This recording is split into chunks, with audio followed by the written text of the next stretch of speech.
Well, good morning, good evening, or good afternoon, whatever the case may be for you. Welcome aboard the Tempest. You're welcome to come up to the captain's table as well. I'll put that invite up here in a minute. Glad to see you made it. That's right. I'm gonna have to look for some sound check, but looks like things are going okay so far. A couple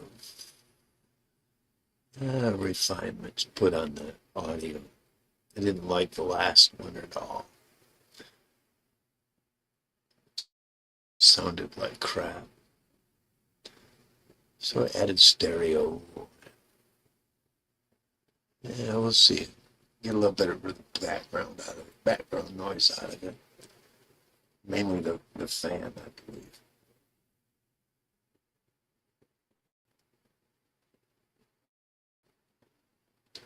I've always got a fan going 24/7. I'm home. Yeah. Anyway, here we are, another Friday night. All right. Let's sit back.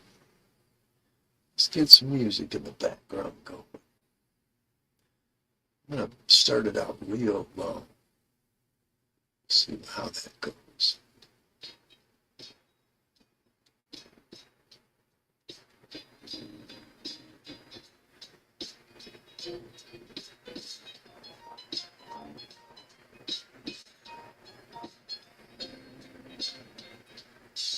I'm kind of working on an intro solo. We'll see how that goes.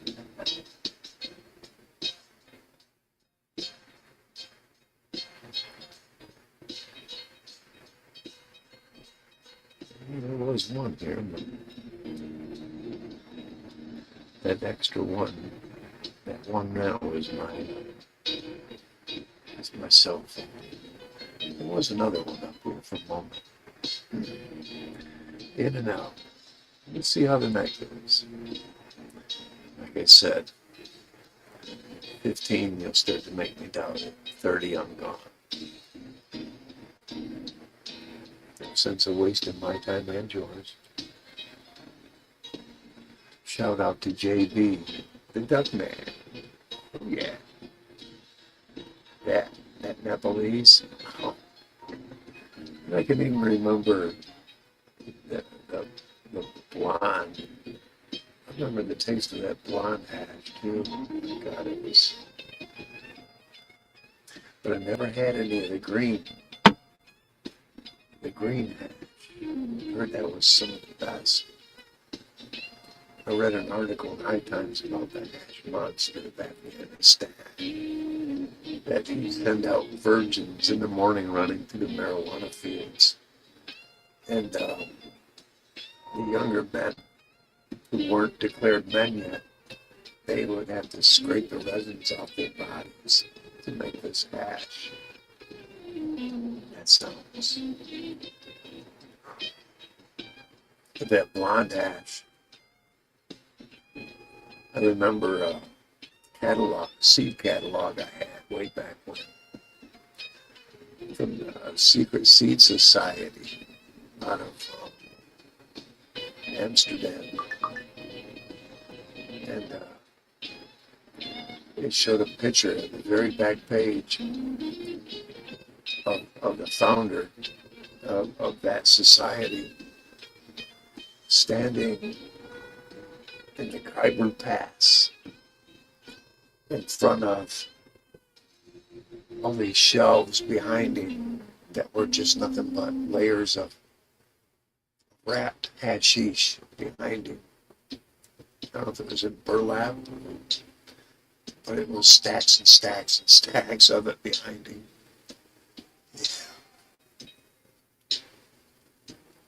that was the shit. Today's pot in the same. It's all mainly THCA, and that's sedative. It's uplifting while you're smoking it, but you stop smoking it. It's roller coaster dope. Kids, that's High Times warned us about that in the 70s. 70s or 80s. That because growers were speeding up the process of growing to 90 days, it was removing the cannabinol. And with low levels of cannabinol, which is the C in THC, by lowering that and changing it completely, it takes away the longevity of the buzz and the intenseness of it. I remember smoking this, it wasn't Acapulco Gold. Acapulco Gold was actually Santa Marta Gold seeds that were taken to Acapulco to be grown. Santa Marta Gold, you smoke that pot, and you didn't want to take a whole, it was just so tasty, and coffee, because you cough a lot. But you didn't want to smoke a great big hooter of it, because you'd end up putting it out anyway. Even a pinner, you put it out and go, something to tell you, no, you wouldn't be that high right away, but you could feel something was fucking coming. And it was coming. And it was not only coming for the next 10 minutes. You got past 20, 25, you started to go, wait a minute. Your heart would thump from the excitement and that giddy feeling you got from it. And it was only getting better. 2 hours later, you weren't coming down yet. About 4 hours into it took. And then, yeah, like all marijuana, you start coming down, you get sleepy. That's what tells me today's is crap. You get it from a dispensary, it gets you high now, but you take a nap later. I want a weed that doesn't do that right away. And then, 4 hours, 3 hours into it, and you're feeling it come down. You take a couple more hits off that roach you just put out that fucked you up, and you're right back up again. Here's the problem with that kind of reefer. You'll buy a lot less. Why would they want to change it? Instead of making it more potent, you pay a little extra, but you won't be there as often. Yeah.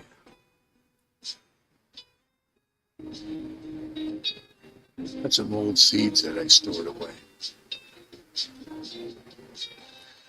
I want to see what those will do.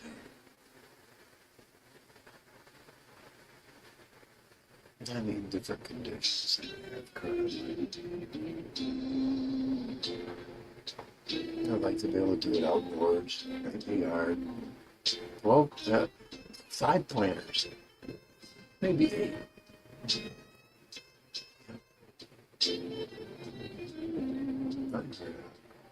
Jet just take off from the airport. I only thought of that because I'm looking for Mr. Reese. Welcome aboard. Aboard the Tempest. Listening to Rhythm and Blues in the background. Smoking a little bit of smoke. Drinking a little drink. I'm your narrator for the next however minutes we're going to engage here. Nobody's said anything. Oh, there he is. I'm doing fine, Mr. Reese. Glad to see you, brother.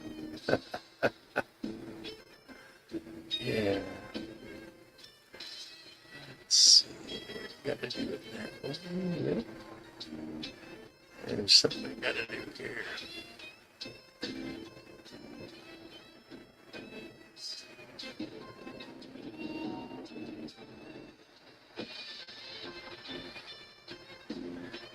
Ah, the cat came back in. I thought I just let you out.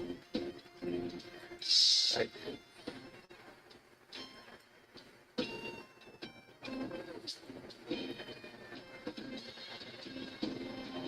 There, that's posted.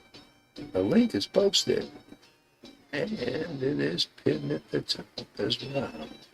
I can bring up to 9 of you. I'm more than welcome to. But you gotta talk to me in chat first.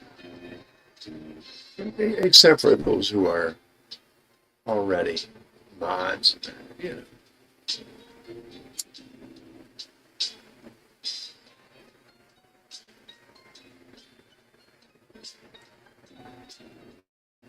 How's the sound, Mr. Reese? I got a feeling it's a bit better than it's ever been.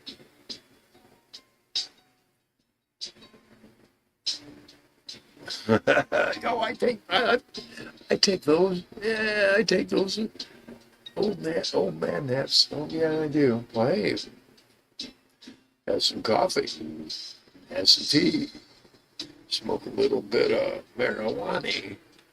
Yeah. Yeah, I know.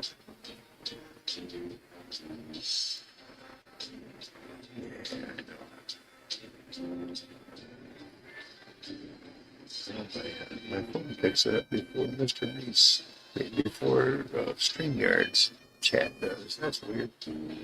Hey, we're at 15. We're going to go for 30 at least. That's a very, very least. And my local liquor store didn't have any Coca-Cola in 2 liters tonight. Yeah, it's run by, you know, the kind of person I am talking about. Yeah, exactly. Hey, I love the guy. He tried to help us out with cigarette prices for as long as he could. Somebody got greedy, so we don't get cigarettes here unless we're desperate. Yeah. See, the thing about cartons of mine, I can find Cheyenne wild cherry. I can find those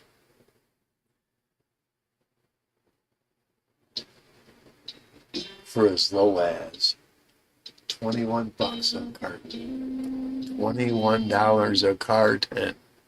Yeah, 21. Maybe 21 and some change now.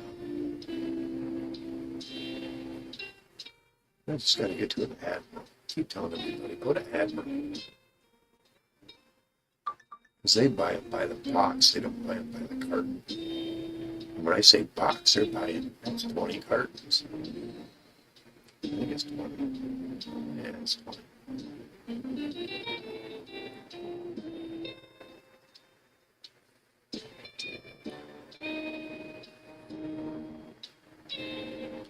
Been able to get back out of my bike again. I'm loving it. Yeah, old man ain't gonna slip and fall now. Next month I'm gonna treat myself to new tires. Yep. After that, my rep goes up. Yeah, it's another so jacked up. My cat just popped in. When I got her a bigger box now. Yeah, I got you a bigger box, didn't I?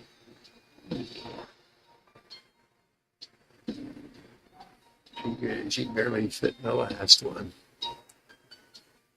This one's taller, just a little broader.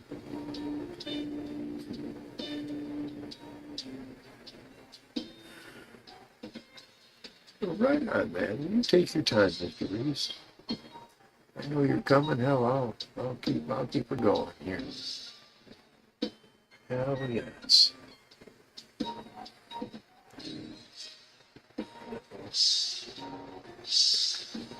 And with my headphones, my cat just decided, well, I'm going to come up and sit right next to you. He gets my body heat and robs it a little. That's cool. Yeah, she knows I'm better and let her know, yeah, that's cool. You're in the right spot. Yeah, I've always been a cat person.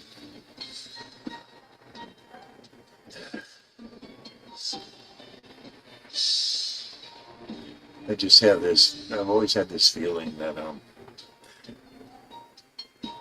in the pyramids they had cats everywhere. And there was a reason for that. Someone with bad tent, cats seem to be able to pick that up and they run from it.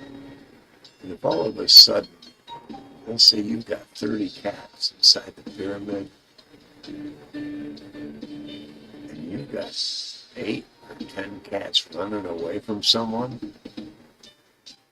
they would stop someone like that. Yep. Something a dog will pick up on you being fake to it. Or won't. But a cat will. Someone with negative intent. I've seen cats shy away from people who are loud, people who are clumsy, people who seem to have one intent in their head. Yeah. I have a feeling they do something about that. Oh yeah.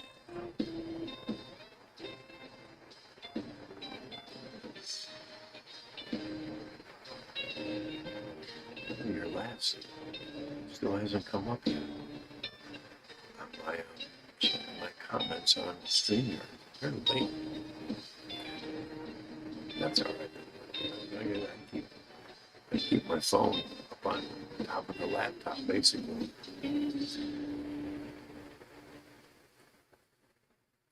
Let me show you how that's accomplished. Keep it streamed right up there where I can see everything. Yeah. Yeah. Last time you told me sounds good, and I listened to it. The music was too loud. I just clicked it down 2 notches. But I added stereo to this particular broadcast, live podcast, what the fuck ever. Give a shout out to Andrew Wilson. Shout out to Andrew Wilson. One hell of a debater. You should check him out. Andrew Wilson. The Crucible. On YouTube. I couldn't argue with him because we'd have nothing to argue about. Right up there with him. Understand? Let's go. Hello, you know. Who's next up for him to show that their logic is shit? Because he's done that to many a professional argumenter. Finally came up 45 minutes. Is that so delayed? I got a 5-minute delay between what I'm seeing on my link on the laptop for StreamYard and what I'm seeing on my link on my phone for YouTube. Oh well. I'm not really depending on the chat and StreamYard. That's why I got my phone up and do it. But usually it's not that long.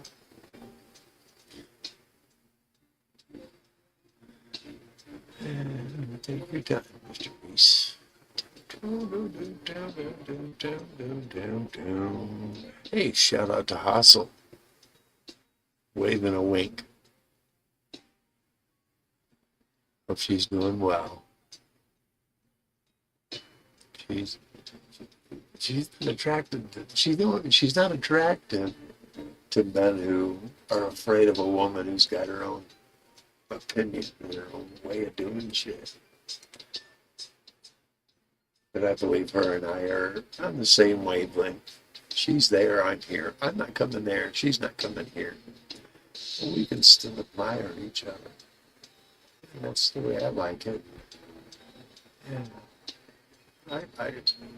My ego can handle that.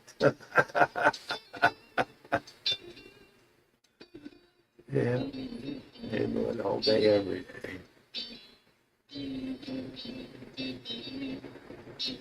Welcome aboard, whoever just came up. Hey, I'm going to give a shout out. You won't expect it. Dirty Mike. Thank you, Dirty Mike. You're not blocked. You're not banned. I'd make you a mod if you'd come to chat. I'd let you come up. But I know Toronto's not as fantastic as he projected it. All right, laptop up and running. Yep. Oh wow, my laptop and phone just synced. All right.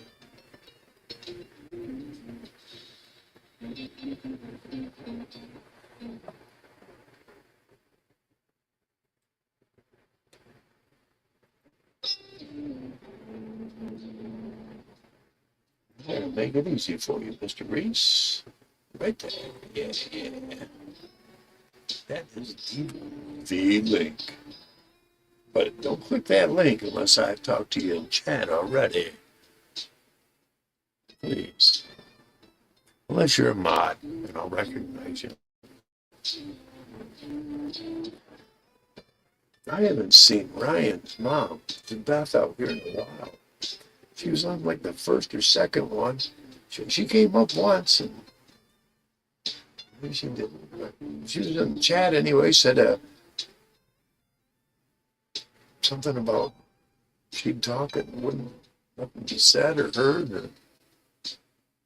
Or, Yes, you are, co-pilot Mr. Reese. Come on up, Mr. Reese. All right. Yeah, if you're gonna show, I'm gonna show my face too. That's right.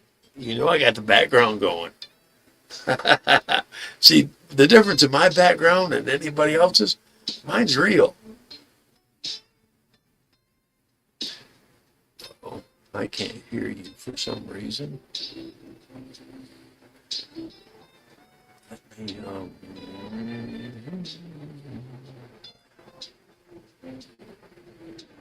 I really can't. Everything's up loud and proud there. I still can't.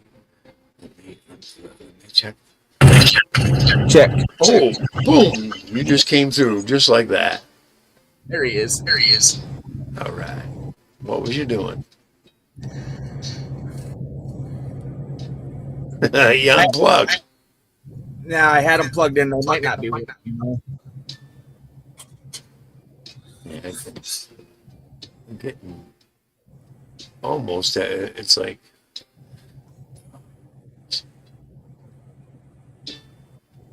bring it all the way up. I can't get you to 200% 198. You know what it's doing? Until you talk, I can't hear anything. It's almost like a black. There you go. Yeah. When you open your mouth, it's you know what? Let me see. Use your word. Use your words. Oh, there it is. There it is. I had to find the right settings button here. Okay, Mr. Reese, say something now. Let me hear you.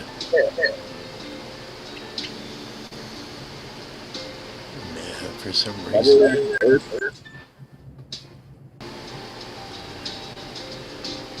Gotta get my fan noise. Yeah, it's only coming through in spurts.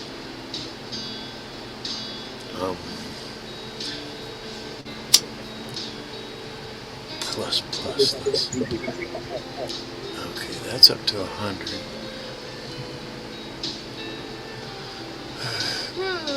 I hate being frustrated. They keep screwing with it. Anytime you make a new adjustment or something, it alters. If you make an adjustment on your voice, it makes an adjustment on everybody else's hearing. You know, what the fuck, you know? Right. Yeah, that's about as good as I'm going to get you right there. That's good enough. I can hear you. You said right.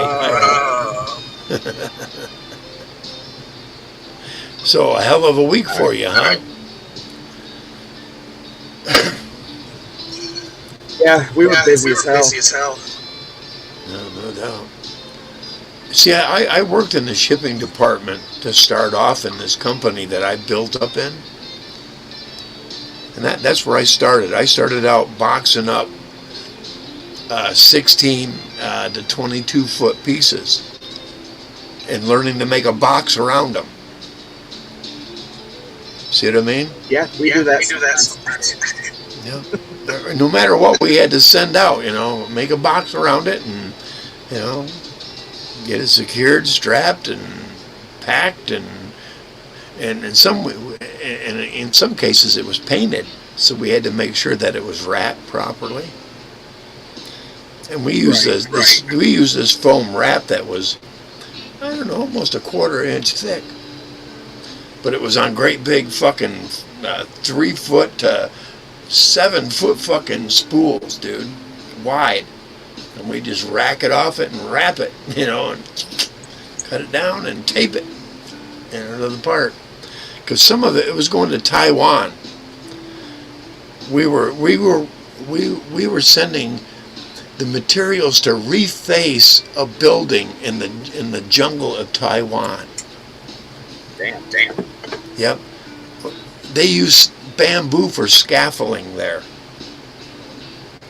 Sketchy. No, now it is a bustling ass city in Taiwan because that one building kind of just brightened the whole area up and everybody kind of followed suit. We were getting orders in Taiwan for doors that they were below 32 inches, dude. You have to have at least 38 inches for ADL standards so that a wheelchair. These were 32s, man. They were tight little doors. But hey, that's that country. Yeah. And that's what you get. Most of your space. I built so many bullet resistant doors that went to that country. It ain't funny, dude. Jeez. That's what happens. Tonight's smoke is, what is it? Flow. Yeah, Flow. 41% THC. Hey, Just going with the flow. going with the flow. It's infused, of course, 41%. You ain't going to get that out of the fucking plant. Not even Maui Wowie was 41. Maui Wowie thing was like 28, 5, somewhere in there. But it was the cannabis. I'm going to go on a rant one day, do a whole show on what's happened with the dispensaries and all this quick grow crap. You smoke it, you get high as fuck while you're smoking it. You put it out, 10, 15 minutes later, you're coming down, motherfucker. That's not the way marijuana used to work, motherfuckers. You'd smoke a joint and you'd be high for a good hour or two, man. And then you start coming down and you hit the roach a little bit, you pick right back up. You do that today with today's shit, you start coming down, you pick it up, it pushes you to go to bed faster. Yeah. Makes you Because wonder what they put in. no, they've lowered the cannabinol content. When the cannabinol, the C in the THC is high, that makes it more creeper and longer lasting. Yeah, gotcha. You take away that C, and the T and the H fill up, and you're getting roller coaster dope. High Times called it that back in the 80s, man. Yeah, roller coaster dope. You're high while you're smoking it. 10, 15 minutes later, you need to smoke more. But when you start smoking more, it makes you more tired. It's sedative, not uplifting like it used to be. I've been smoking it long. I've been smoking it for over half a fucking century. I know what I'm talking. I know what I'm talking about. Right. You know. See, I remember people used to talk about Acapulco Gold. That's stupid, man. What Acapulco Gold was actually Santa Marta Gold from Colombia that the founder of High Times had imported into the U.S. and the seeds made their way down to Acapulco. And they were growing it. Second, third generation of that original Acapulco Gold. I remember the High Times story about Tom Forcade, the founder of High Times, landed in this little village, and these villagers, it took 2 guys to carry this fucking joint they'd rolled of this new good dope they were growing. He stepped out of a fucking helicopter in a white 3-piece suit, dude. This is just the article. And they said it was the best marijuana you'd ever tasted. And it was tasty, man. It was. Here's the thing. Today, if we had like gatherings like we used to have, weed gatherings, there'd be 200-300 of us, like a hash bash. If I fired a joint of that up, 2/3 of everybody would want to find me. They'd smell that and go. Because that's how the founder of High Times, Connoisseur, his name was R. That's how he described it when they come into Miami. He said the minute he fired up a couple joints of that, he said you should have seen the scramble. And this was in the mid to late 70s. I'm going to say probably mid 70s. He fired that up, and in Miami, everybody was scrambling to see this dope. Mr. Reese will be back momentarily. Sometimes you lose a connection, But anyway, he'll be back. There he is. All right, Mr. Reese. Oops. I forgot I had a touch screen. I went to tilt my computer and hit the X button. Oops. I hate it when it happens. I was like, oh shit. No shit. Hell yeah. Oh, hell, man. What about this weather? Yeah, all of a sudden we had spring, and now we're right back to almost spring. It got cold as shit today. Yeah, I bicycled to the liquor store. I bicycled to the liquor store earlier today. Yeah, finally. No ice. Well, yeah. There's no ice on the side of the roads, and the sidewalks were clear for once. See, that's the problem. They don't clear the sidewalks off where I'm at, and I need to go to the road if I'm riding. And I don't like riding on the road unless I have to. Yeah. Especially nowadays. Well, yeah. If I'm on the road, I'll show you. I got the tail light charged up. This is my tail light. On my bicycle. But this is my headlight. Yep. And they're both rechargeable. That's cool. That's cool.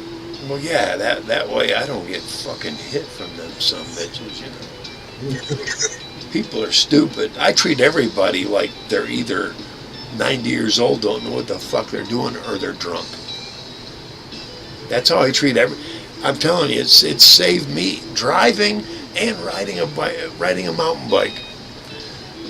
Treating everybody like they're either drunk or they're 90 years old driving. I would rather do that than make mistakes that I've seen many people make. Yeah, you almost left today. Well, hell, I drove an F-250 with a trailer on the back for 8 years in a town that's full of retirees, especially in the warmer months. If you don't have patience and keep back far enough from them, because you know they're going to do something stupid. Yep. That's how I treated them all, and I didn't have any accidents.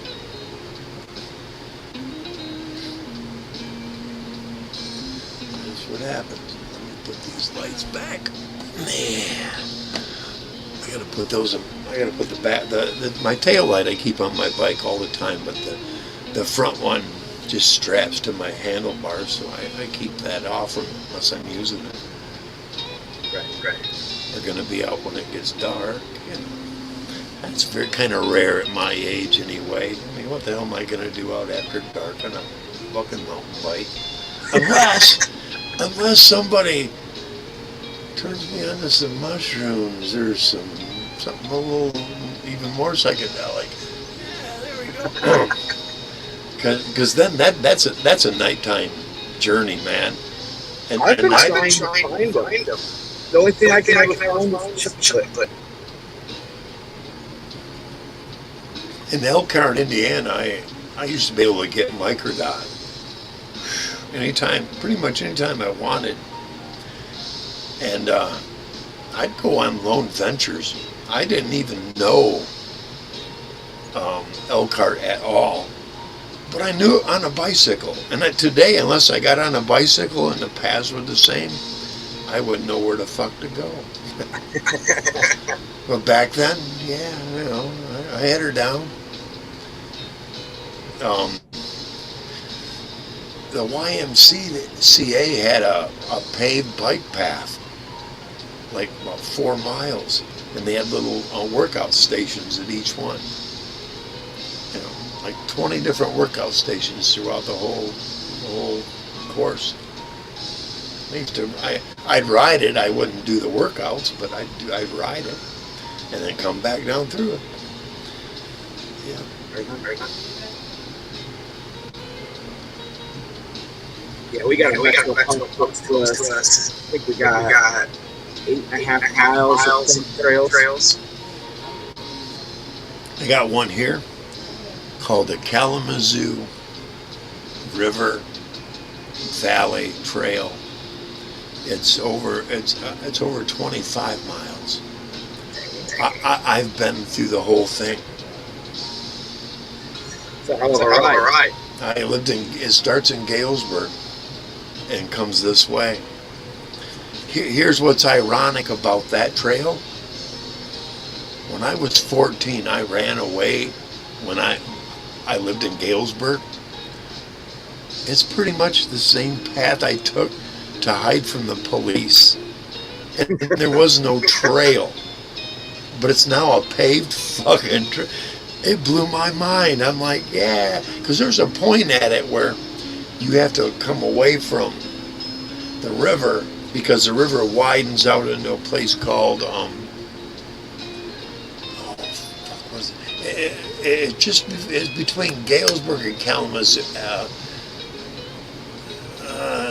Christ, I can't remember the name of it, but it's where a part of the river goes through normally, but there's an area that's it looks only about 2, 3, 4 foot deep, and then mud, and there's tree trunks a couple of foot down. Kilowatt Lake, that's what it's called, Kilowatt Lake. And you have to go further north to avoid it, and so does the trail. And they put a park in there. It's just so ironic, everything that lined up.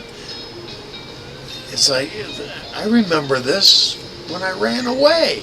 You blazed. And they turned it into a goddamn paved bicycle path. Wow. You know, I couldn't believe that. That's funny. I'm going to give a shout out to IJ. Do you follow IJ? I don't think so. Yeah, she's a home health care worker. She lives with the woman she takes care of, and she's from the Philippines. Okay. She's a very decent woman. Very decent. I don't get my hopes up with anyone, you know, but she's a good woman. Because I did home health care in my early 20s. IJ. Yep, IJ. Yep. I will send you a link to her. Matter of fact, I can probably. Let me see what I do. Is it iJustine? No, it's IJ. Hang on here. Subscriptions.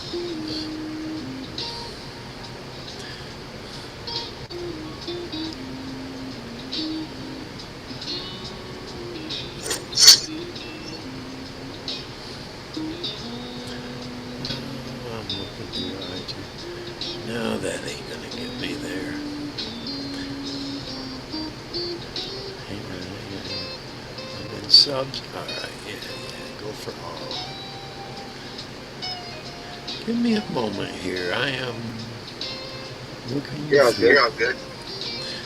Let's see. Cops history. I'll name some I got here. The truck planner is a good guy. I like that. Or Jesse's Drone Adventures. Yeah, I like that. Okay, I won't get too political here.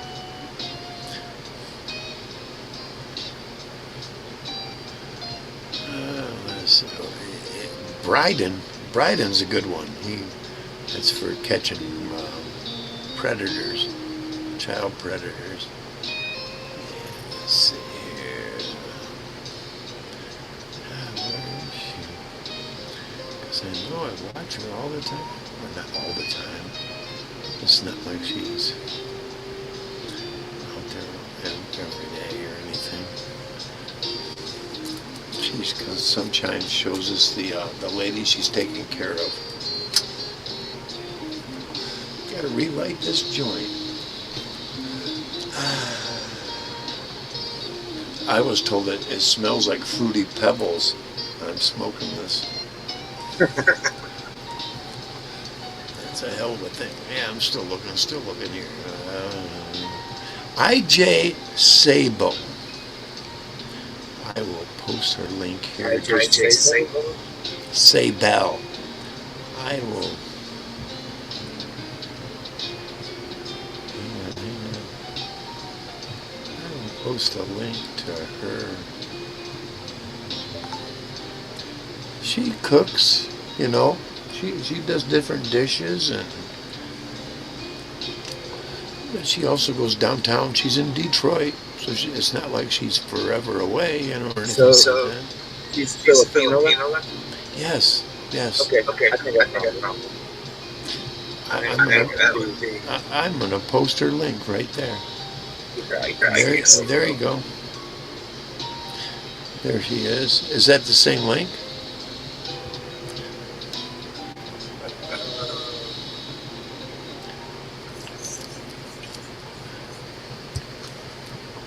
She's in Chicago. she takes very, very good care of the woman she's in charge of, we'll say, because she's like a nurse. But I got a feeling there's a team connected to her. You know what I mean? Because there has to be. You know, you have a nurse, and then underneath that nurse, you also have a doctor's license that everybody's falling under. Because I've done home health care like that, where me and 3 other aides were combined with one nurse or 2 nurses and 1 doctor, and we were making bank. We were making good money, and it ended when I came in a little earlier than was expected, and there was me and another guy and two other girls. I came in and the guy was in the bathroom shooting up meth, and I caught him. I went right directly to that nurse, to one of the 2 nurses, the head nurse, and she kept giving me this speech about he's been so reliable and such a good aide, and I'm like, but he's a junkie, you know? Right. And she just wouldn't let go of he's such a good, reliable aide. I quit right then and there. I was making like $22 an hour, and we're talking the early 80s. That was fucking, I was making high dollar, man. That was good money. Yeah, no doubt. He ended up going to jail for some bullshit. I don't remember what it was. But yeah, he lost that job. Oh, too bad for you. Yeah. Right. It's called one karma. way to get sober. It's called karma. Exactly. It's crazy, man. All right. Yeah, that was. Broached that joint out for the 3rd time. Well, what I did is I bought 5-pack, buy one get one free, and it was like under $10. Yeah, okay. Not bad. At 41%. Yeah, okay, I'll do that. We only got a week till payday, so we're good. I even had to get more 2 more carts. But you know, I'll let run out what I've got right now. I'll let that run out through maybe not through, probably at the beginning of May. I'll go buy 15 carts and spend less than $100. And those 15 carts will last me for 6 to 8 months. That's not bad. No, not bad at all. But you know, in the meantime, I'll buy pre-rolls here and there, but that's my base. My carts are my base. It's better than kids. Those guys buy carts in 2 days. Oh my God! Well, that's because they're smoking on just one. You know. But you know, I wait till I've been up, 3-4 hours before I get high. You know, you have to. And then I start out with sativa, because you start out with indica, you'll be napping 2-3 times that day. You know, I don't want to nap like that. I buy wake up, go back to sleep. Right. I buy twice as much sativa as I do indica, because I don't get as tired real fast off it. Right. Even though it's, like I said, THCA. I'm going to deal with them motherfuckers. I want to get a hold of that grower in Holland, Amsterdam. I want to get a hold of them. I don't know if Neville is still alive, but they know they know what I'm talking about, and don't sell me no fucking seeds that are gonna be THCA bullshit. And I have a feeling that if I look deep enough, yeah, I'll be able to find what I'm looking for. But I do have some old seeds, and I've kept them in fairly good environment. I'm just kind of wondering. So here's what I found with old seeds. Sometimes they'll grow retarded, and that's not always a bad thing. If they're old seeds and you can get them to grow, sometimes they'll grow horizontal instead of vertical. Do you know what I mean? And it's weird. And those are the ones that are scarier. Well, I understand. You see, here's the thing. What was his name? He's the father of THC. Can't remember what the hell his name was. But anyway, he described growing super marijuana. And he said that the first 2 generations, if you smoked it, it would kill you. It was that potent. Jeez. But that 3rd generation and beyond were just phenomenal. He worked for the government for a long time. I'll have his name in my head here in a little bit. But anyway, he said that growing the super marijuana, it didn't grow straight up. It wanted to go horizontal everywhere. He wanted to branch out quickly. And I've seen some pretty good grows, and it always seemed like the ones that wanted to do that. Those plant it in your front yard. Looks like a bush. Well, since we're in a legal state, True. Here's the thing. I remember going to these twins' house, not very far from here, over in Comstock, Michigan. And we're talking 1973, 1974. I was like 13, 14, 75 right in there. Their mom and dad were heavy growers. And when you come up the dirt path with the grass go up the middle up their driveway, all of a sudden marijuana plants were left and right, and growing all around the fucking house. There was so much pot growing there, it was like, you want to take something? Fuck that, let me just give you a bag. I mean, it was like that, man. I'm kind of wondering, because I was with their kids. I'm just wondering if they're still alive. You see, I haven't tried to hook up with the past I left when I was in my 20s. You see what I mean? Right. I haven't tried to, let's see if I can, because 90% of them motherfuckers ended up in prison or dead. High school reunions. Yeah. One of those. Yeah, no doubt. No doubt.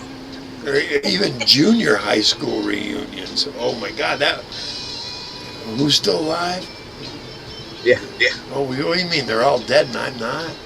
It's like if I didn't continue talking to you after high school, I don't see you anymore. I have some friends from old high school. Well, yeah, I've got a couple, but I seen them not in high school, but I seen them in elementary, and then I seen them in 1 year of high school from Galesburg. There's a couple of guys. Yeah, Paul and Dean. Yep, Paul and Dean. They were good guys, but and I hung out with these brothers, but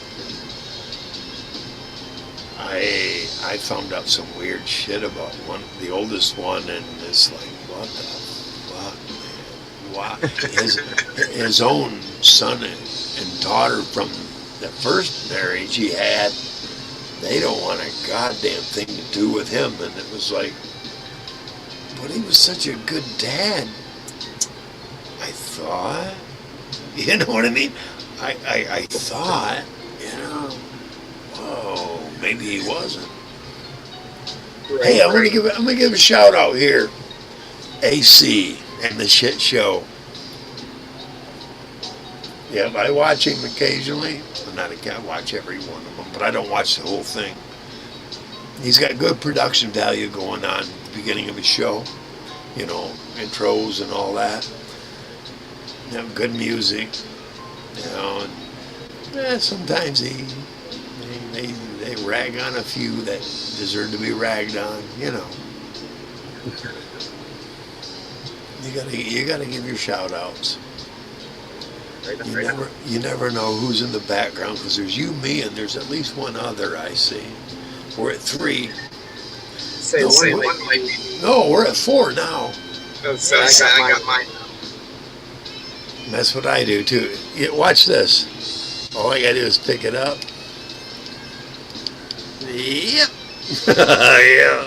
But see, mine's on a very heavy. Mine's mounted on a very heavy piece of crystal. It's a phone holder, and I set it right on the corner of that laptop, and it keeps everything from wanting to go that way. 3. So I go out of here. 3. There's one more. Yeah. Oh, maybe that. No, maybe that's it. I just went out. Yeah, that took the 4 away. So Right, yeah, there's an extra there. Then welcome aboard. Hey, talk to us in chat. You're more than welcome. You're more than welcome to say something in chat. We'd love to hear from you. I was kind of hoping Hassel might pop up. She's pretty cool to chat with. My girlfriend from afar. I think she was up there one time. Yeah, she was. Yeah, and I made it perfectly clear. Hey, you're there, I'm here. You're not coming here, I'm not going there. But I still adore her, man. I like that woman. That's just, hey, you know. It is what it is. She has that somethingness. She's intelligent. And that drives the captain. You know, I like intelligent women. That's just Yeah. You know. Anyway, Smart to find it. That always helps.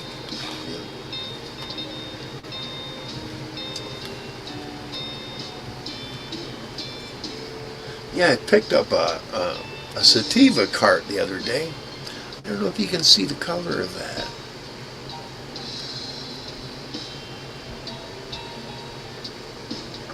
Gold. Well, yeah, it's kind of goldy orange. Yeah, I never had one like that before. Messed them. Oh, I can't even. Oh, I'll tell you the brand name of that. Because I've got I bought an indica too. And it just says indica vape cart. Platinum. Star Ruby. doesn't say. That's got to be. It's Michigan. I can tell you that. I'll show you the box. You can tell by the box. That's the that's the platinum. Yeah. Good shit, Peter. I'm waiting for one of my other pens to run out. I got two sativas, two indicas. Yep. I think lately I've been getting the it's called play. Right. But I get it from my mom. I get it for like $8 a heart. It's not bad. Not bad. No. Most of the time she just gives me. Shit. One heart lasts me probably 3 months. Yeah. They're starting to last me longer and longer. Of course, I buy infused pre-rolls now and then. I like to buy rosin rather than resin. Right. But I did buy some hash and found out that was all THCA. You can tell by the way it breaks up. You know how hash, you put a knife to it, it would flake, crumble, break. This shit, it's like it's been soaked with an oil. You know what I mean? Probably what it is. Yeah, that's the THCA.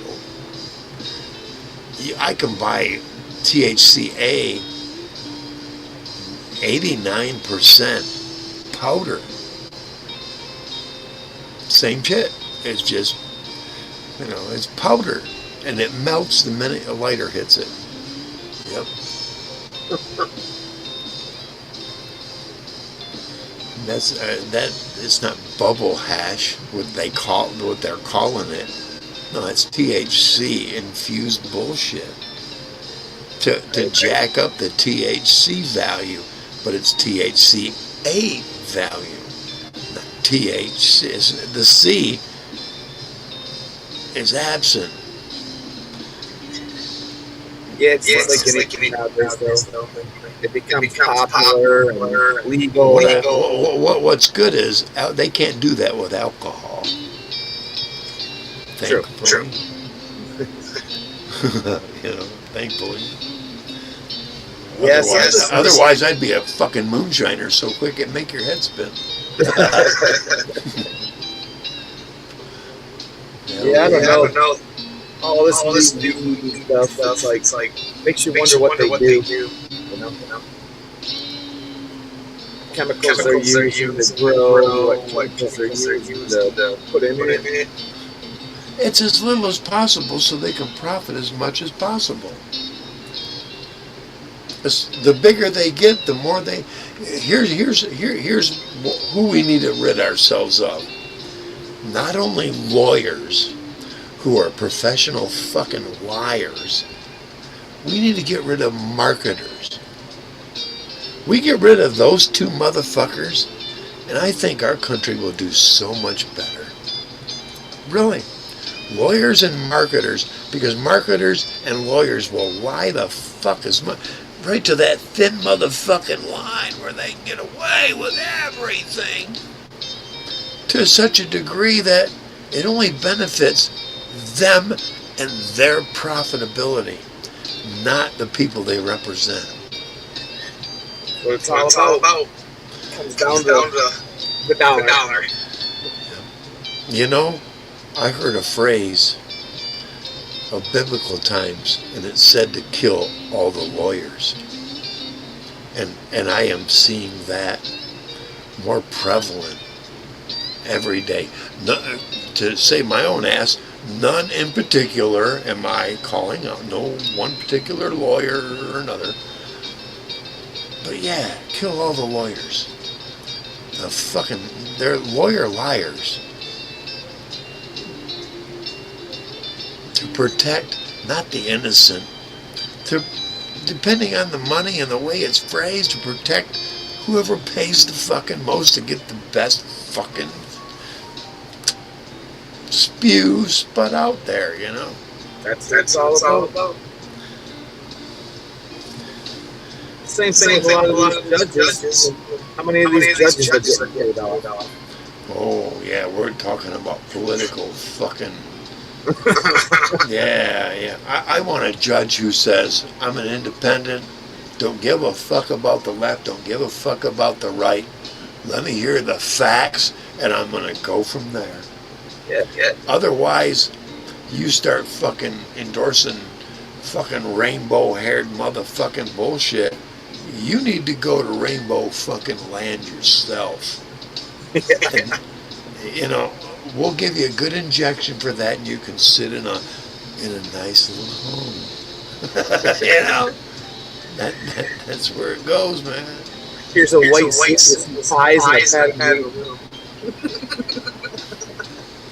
We'll give you a nice little jacket and a padded room, and you can bang and beat your head all you fucking want with a helmet and everything.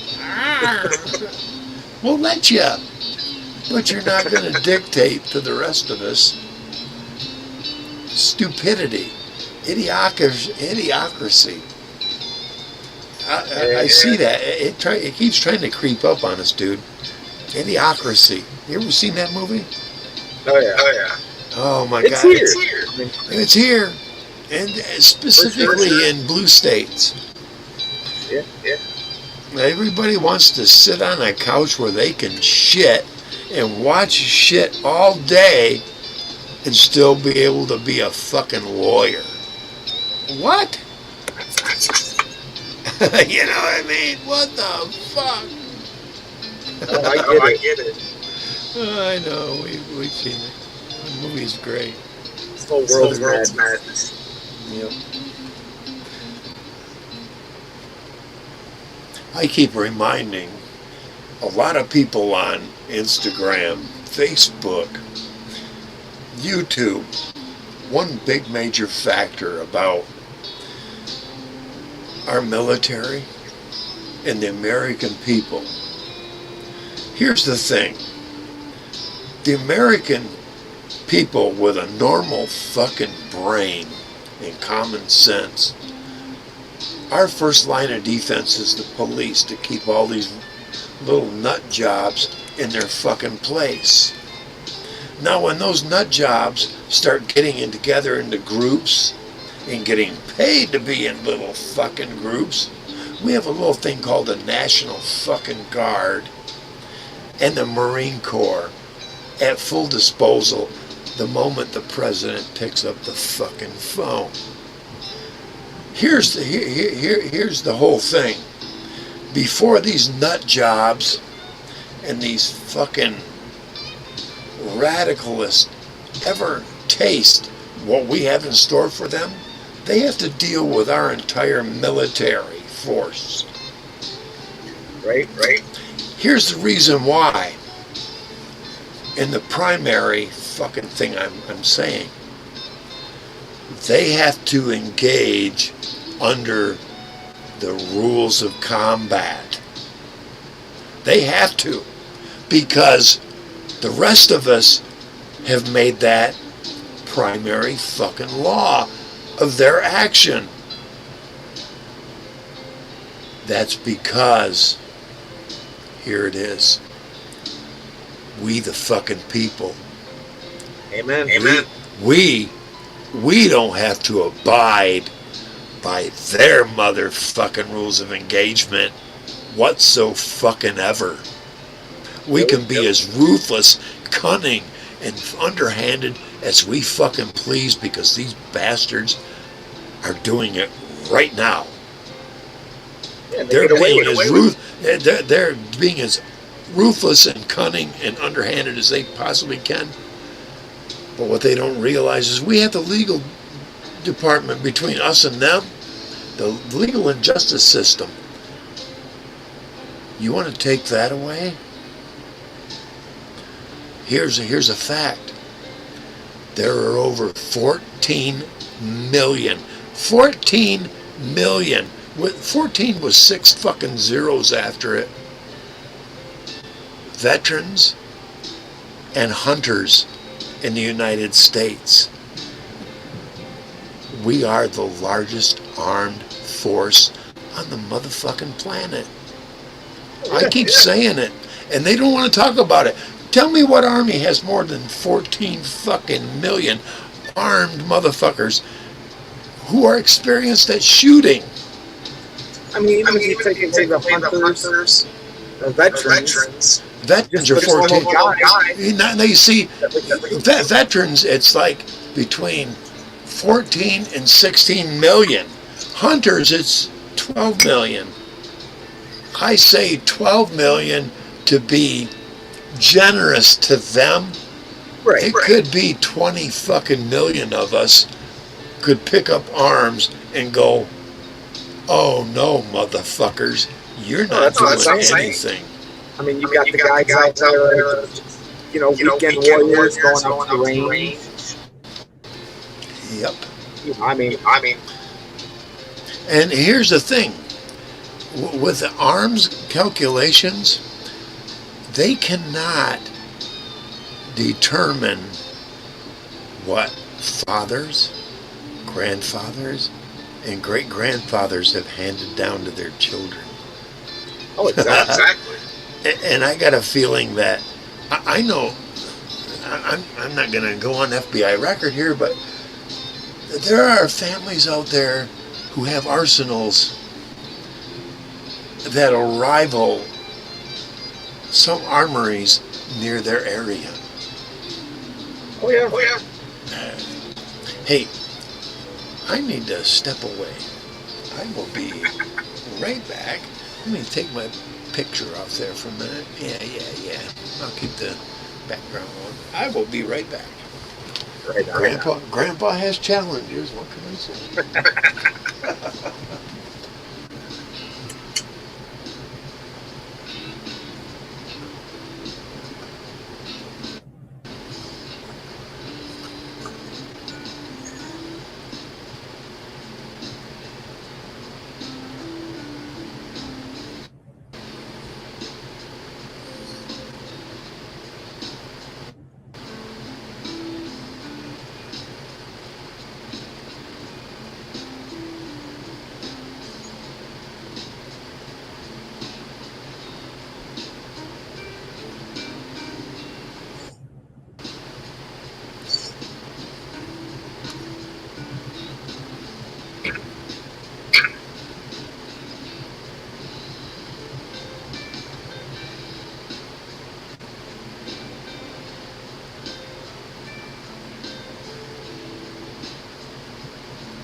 That's right.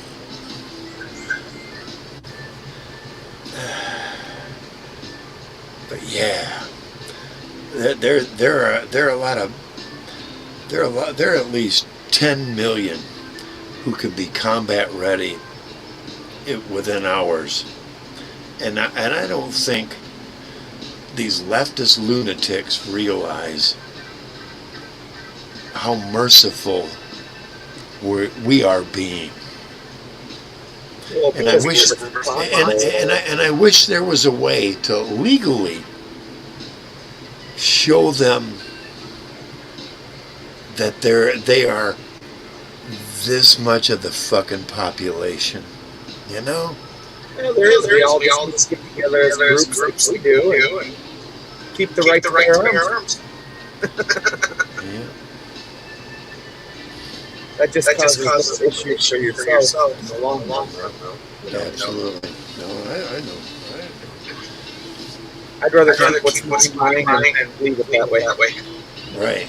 Hey, I'm one of those. I don't want to be outwardly threatening, but hey, you cross a fucking line and there will be consequences. And it's just me. You see, I'm a bit more dangerous because it's just me. I can change up from being predictable to being where the fuck did he go and where is he now? So fast it'll make their fucking head spin. Even at my ripe age of almost 65. Right. Because I've kept active enough. You know what I mean? I'm agile enough, and I've just kind of made that way. You know. Right. That's what I always say. As long as you don't fuck around with my family, you won't find out. Exactly. But with my family, I'm surprised they're still alive. I mean, really. I really am. It's just the way they presented themselves. I'm surprised somebody hasn't, or they haven't ignorantly done themselves in. So many of them already have. But slowly. And I imagine they are too. What can you say? Right. Thanks for coming, Mr. Reese. Appreciate it, man. This game is usually game for it. Let's something else. Thank you very much. Hell yes. I don't mind humbling Life is myself. when you got a wife. You never know what you're going to do. Yeah. Oh,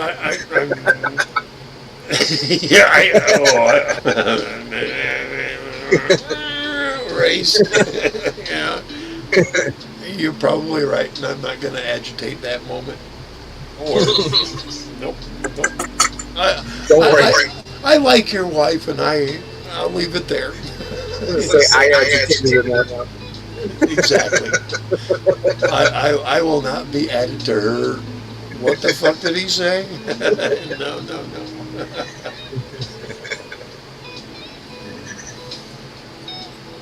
One of these nights, I would like to get my guitar going here on the live. I mean, it's sitting right there. I got it'd take me about 2 minutes. Plunk, plunk, plunk, plunk, and it'd be going, but That's how mine is. Basically, all I have to do is turn my amp on. It's done. It's all plugged in. No, I have to run I've got the cord sitting packed off to the side. Well, what I did is I put a box over the pedal and my pedal screamer. I put a box over that, so that doesn't get all dust filled, Right now. I'm a very dusty son of a bitch here. I've always been dusty. Skin sheds. I mean, I'm an old guy. Yeah.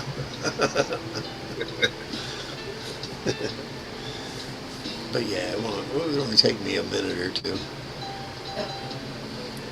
And I always keep my fingers, About every 3 days, I'll pick it up a little bit, fiddle with it, make sure the twiddle's in the twittering, Yeah, I got one of those little.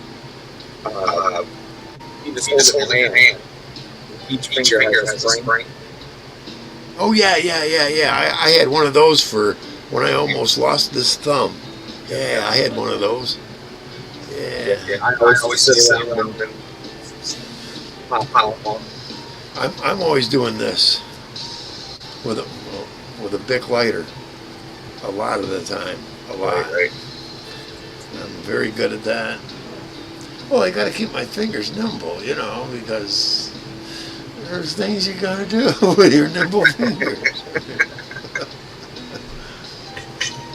I've been threatening to do it since I got here, but I'm going to do a nunchuck video when it gets warm enough outside, and I'm sure that I don't have half the neighborhood watching me.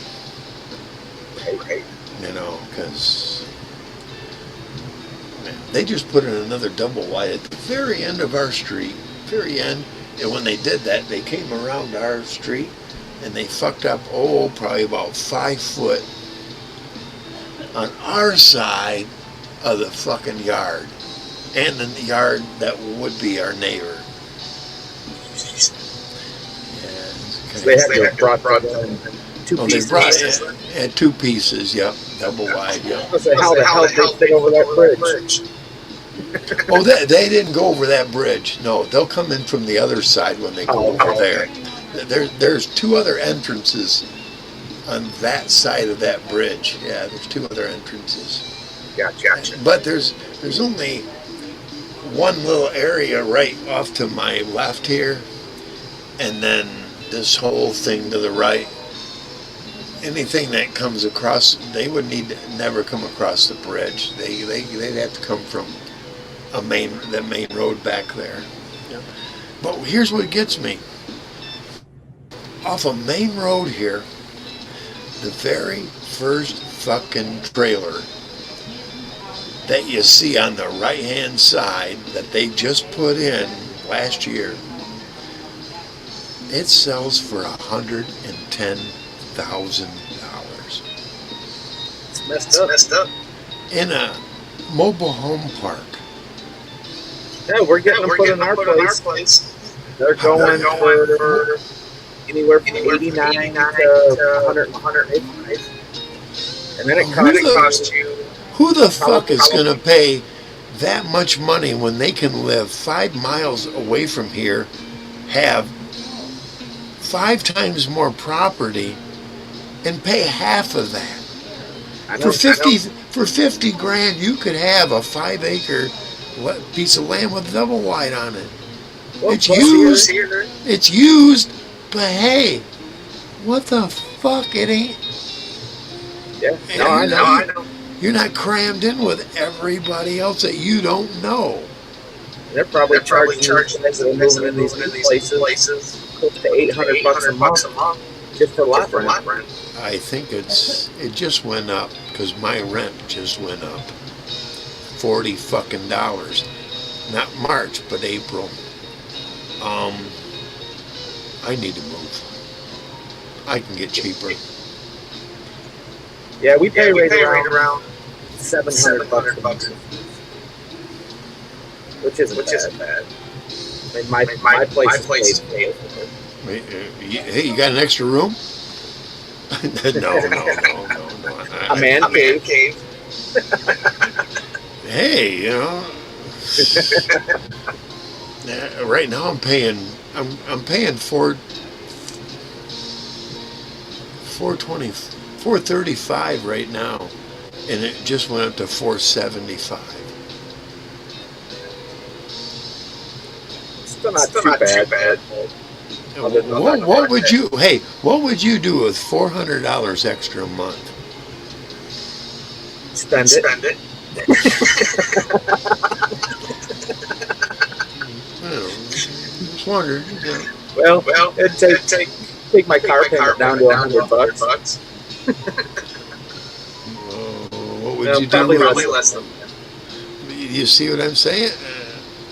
Old man is looking around. Hello, but hey, you know, I don't expect shit. I'm not a beggar. Fuck that. You'd have to get past that. Exactly. Yeah. But here's the thing. She wouldn't have to put up with some other woman or women showing up because old guy don't. What the hell am I going to do? You know, Sarah was a lesson. Sorry, but it was. It was enough for me to go, no. Unless she lives just down the road and I go down and visit and she comes up, you know what I'm saying? But otherwise, why? Why complicate life for either of us, you know? That's true. I'm a good you know what I am? I'm good, funny grandpa material. I really am. I know that I am.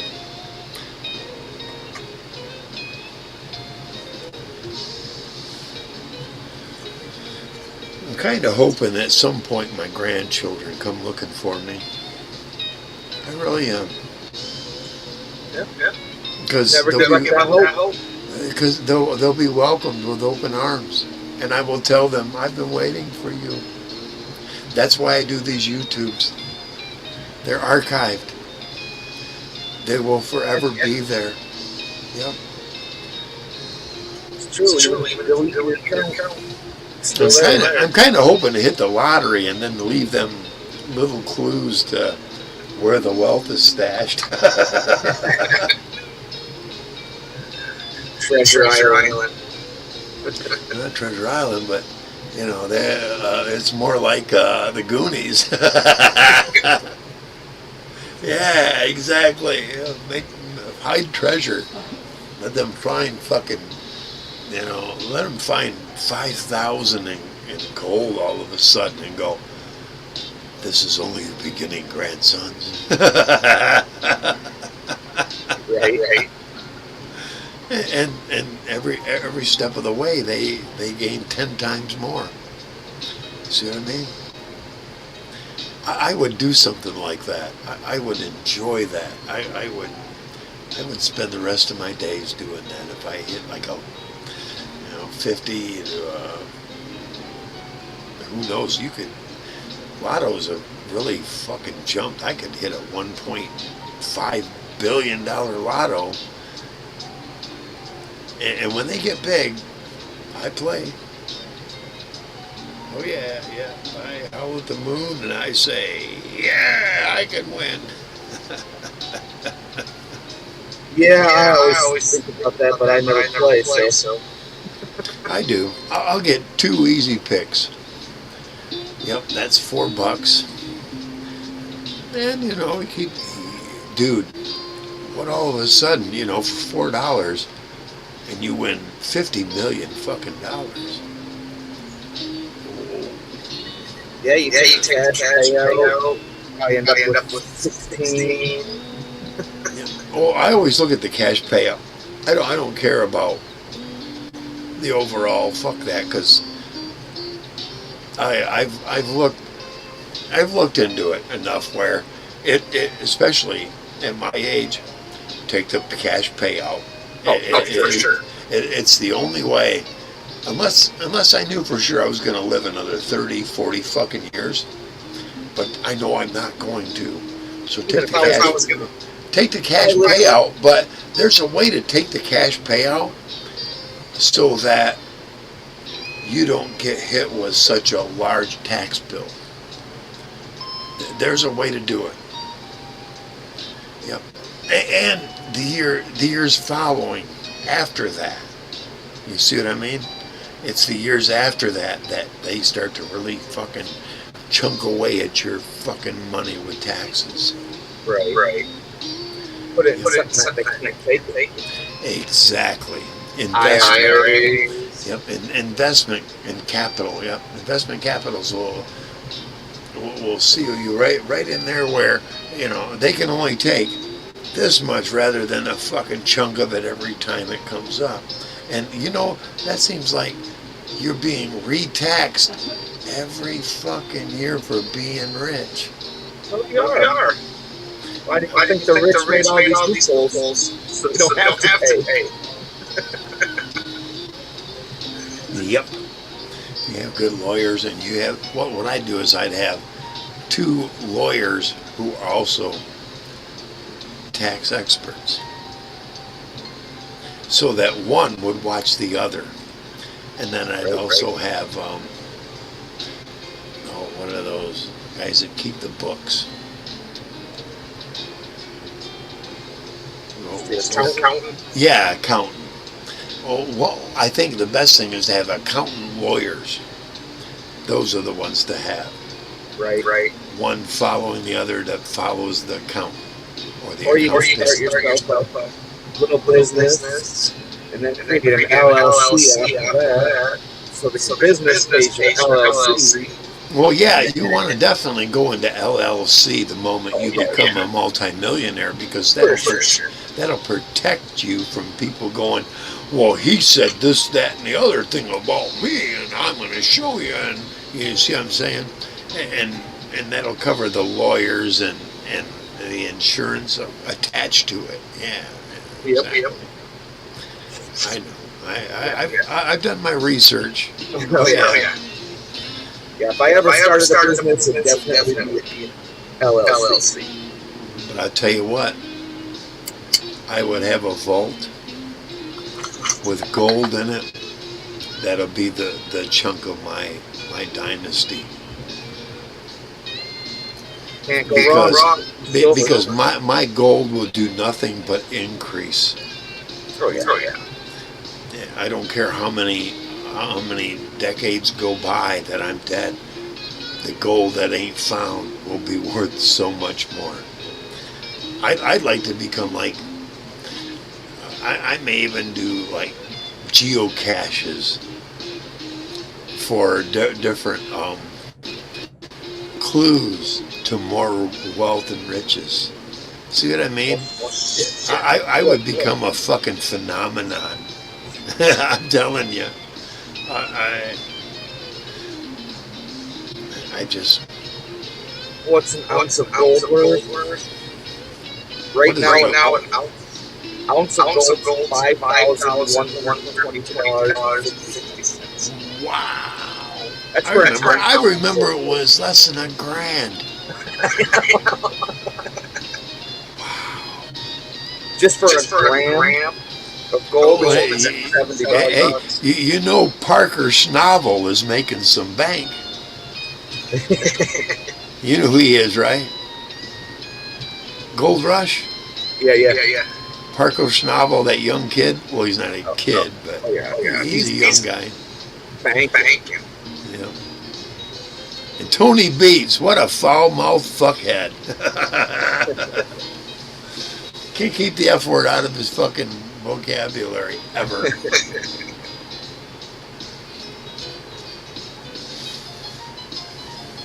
Yeah, I think it would be cool, though. Gold I gotta feel those gold rush things. I got a feeling that somebody's keeping a little stash. Like, even if you kept half an ounce every time you fucking sure. every time you did it, half an ounce, $2,500 or more now. You know what I mean? And after a couple of years, you'd have retirement. a couple of pounds, right? Exactly. You'd have a couple of pounds sitting there going, oh, when are you going to cash in? Because that's yours, you know. And it's not counted. Nobody knows, and you know. But you know, here's the thing: with the way they collect it and everything, there's at least two or more people present at all times. Oh yeah. I've seen that. They make sure that things are kept up and up as much as possible. I mean, just overhead. Imagine it can't keep to run those machines all day. Yeah, the diesel engines. Yep. The fuel alone is crazy. 150 to 175 grand a day. Yes. Yeah, just fuel. Just in fuel and lubricant and maintenance. Yep. It's a lot of overhead. Yeah. Depending on how big you are too. Yeah. Yeah. Because there's a few of them on Gold Rush that are small, and they're probably operating, you know, say 40 to 75 grand a year or a day, you know, which is low because you're paying all your drivers, you know. Right. They're making, you know, $1,000 every shift, you know, at least. It'd be cool. But it'd probably, I don't know. Seems like it'd be a headache. No shit. But seeing all that gold, But you know what I always thought? If I hit a lotto, what I would do is I would look at what Parker, Beats, and all the other smaller operations, what are they mainly always looking for? And find a way to put that not far from them and the shoreline, because that's where you'd have to get it in from, right. and be like a place to store what they were after, whether it be wash plants or vehicles, specific vehicles, specific graders, specific, whatever chunks up the fucking ground when it's frozen. You know what I'm saying? And all its replacement parts. Just open up a gas station. Yeah, no shit. I'm sure that they get their fuel by multiple trucks that come in about the same day. I'm sure. One will leave, and they'll figure how many hours it'll. If it takes him 1 or 2 hours to unload, then they'll send out another truck, and then another truck, to fill them up, to top them off. I'm sure some kind of coordinator has that shit in mind. It'd be cool. Exactly. Thought about doing that, even where supplying nets and containers for fresh seafood over there in Alaska. Yeah, Being the guy that supplies all their shit, their nets and boat parts, and you see what I'm saying? The guy who is the supply is the one that he usually makes a lot more money. Yeah.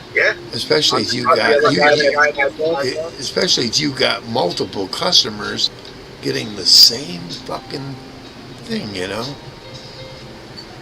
Yeah, because it's going to be a niche group.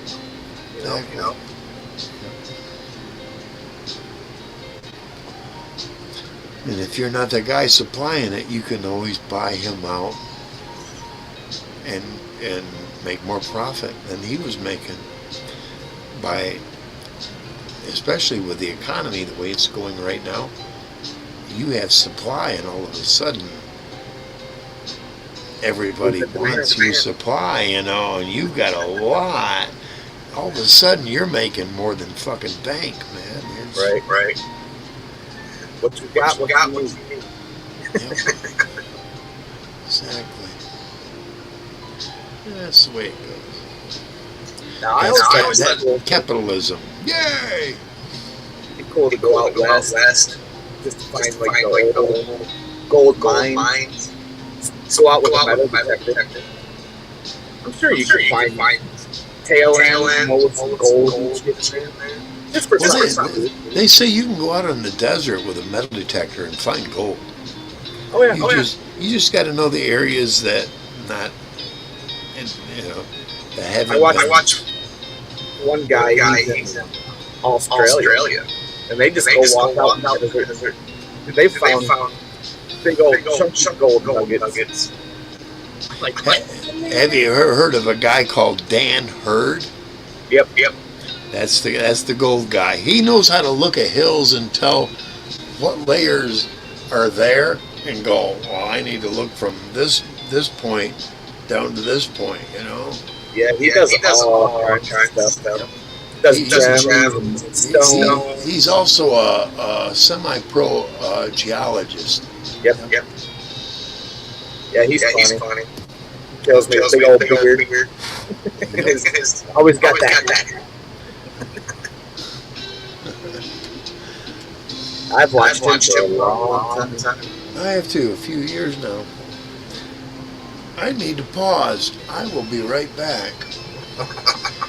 My drink has run empty. That's not good. Not good. I'll be right back. Thanks, Mike.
All right.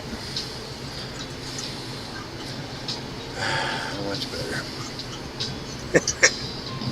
Refill. Absolutely. Yeah, I had to get um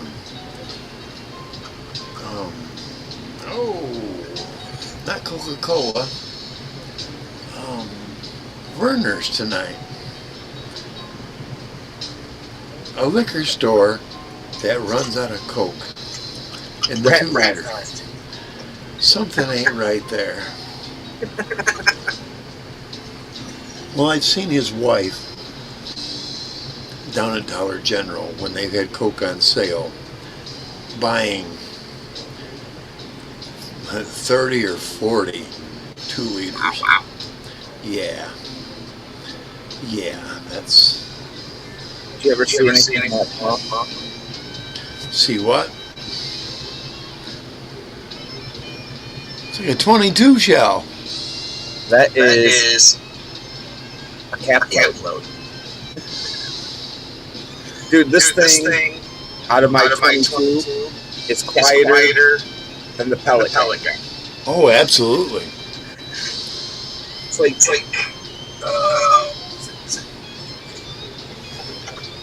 It's got almost enough powder behind it to hit the heart. Almost. it's 430 feet per second. Does great for a trip. Absolutely. And the neighbors don't even hear. Nice. Very nice. The only bad thing is you have to obviously load each one so there's not enough power to each. Yep. But whatever. I seen a knife the other day, a dagger, that when you hold it out, you flip a thing off to the right and push a button, and it fires one of those. Yeah, I've seen that. It's a six shot. Now, I don't know how many shot it is, but It's a revolver. It's a repeater. Yep. Yeah. It's like a repeater knife. Did you research it to the price? No, I didn't. They're almost $1,600. Woo! And you have to have an NFA permit. Buy them. No. It's crazy. I was like, that would be so awesome, though. You bring a knife and a gun to a fight. Yeah, bitch, I brought a knife to a gunfight. No, I brought a knife and a gun to a gunfight, motherfucker. Right. I'm gonna stab you and shoot you off the plane. I'm gonna stab you after I shoot your ass numb, motherfucker. Now what? Exactly. Who's the other one? We got 3. Well, maybe that's yours. Yeah, I got a feeling maybe that's yours. Let's see if I go out. I don't know now. Well, we're 3. So somebody's got to be. We never know. I usually just leave them alone. I learned a lot from. Hey, I got to give credit where credit is due. I learned a lot from Dirty Mike, watching the numbers and coming and going, and I just wish he'd hop up here once in a while. And I'm not going to sit here and rag him about Toronto and how magnificent it isn't. You know, just, hey, what's happening? What's happening, dude? How you doing? Are you all right? There was a lot of good times on this show. Exactly. Yes. Exactly. I think about it all the time. I'm like, he just never says nothing. He's not blocked or banned from here. I haven't done that. I let him be here if he wants. He can come up, right? Hello, Mike. Where are you? Fucking bed, motherfucker. Good to see you. We'd be all, hey, what's up, old homie? But some people just, he bragged himself up kind of too big about Toronto, and it just like, yeah, it may have had a lot of great things happen there, but what's going on right now, it's not so good, Yeah. I don't even want to talk about that to him. It's like, how you doing? That's the thing. With me, everybody's like, oh, I'm going to move to this country. I'm going to go here. It's like, where are you going to go? That's not having the same problems that the whole fucking world's having. No way. We're just as bad. I mean, we got our issues too.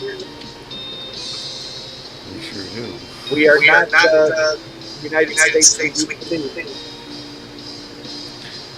No. That's sad. But we are getting better. Oh, for sure. I mean, the more people wake up, it can't get worse.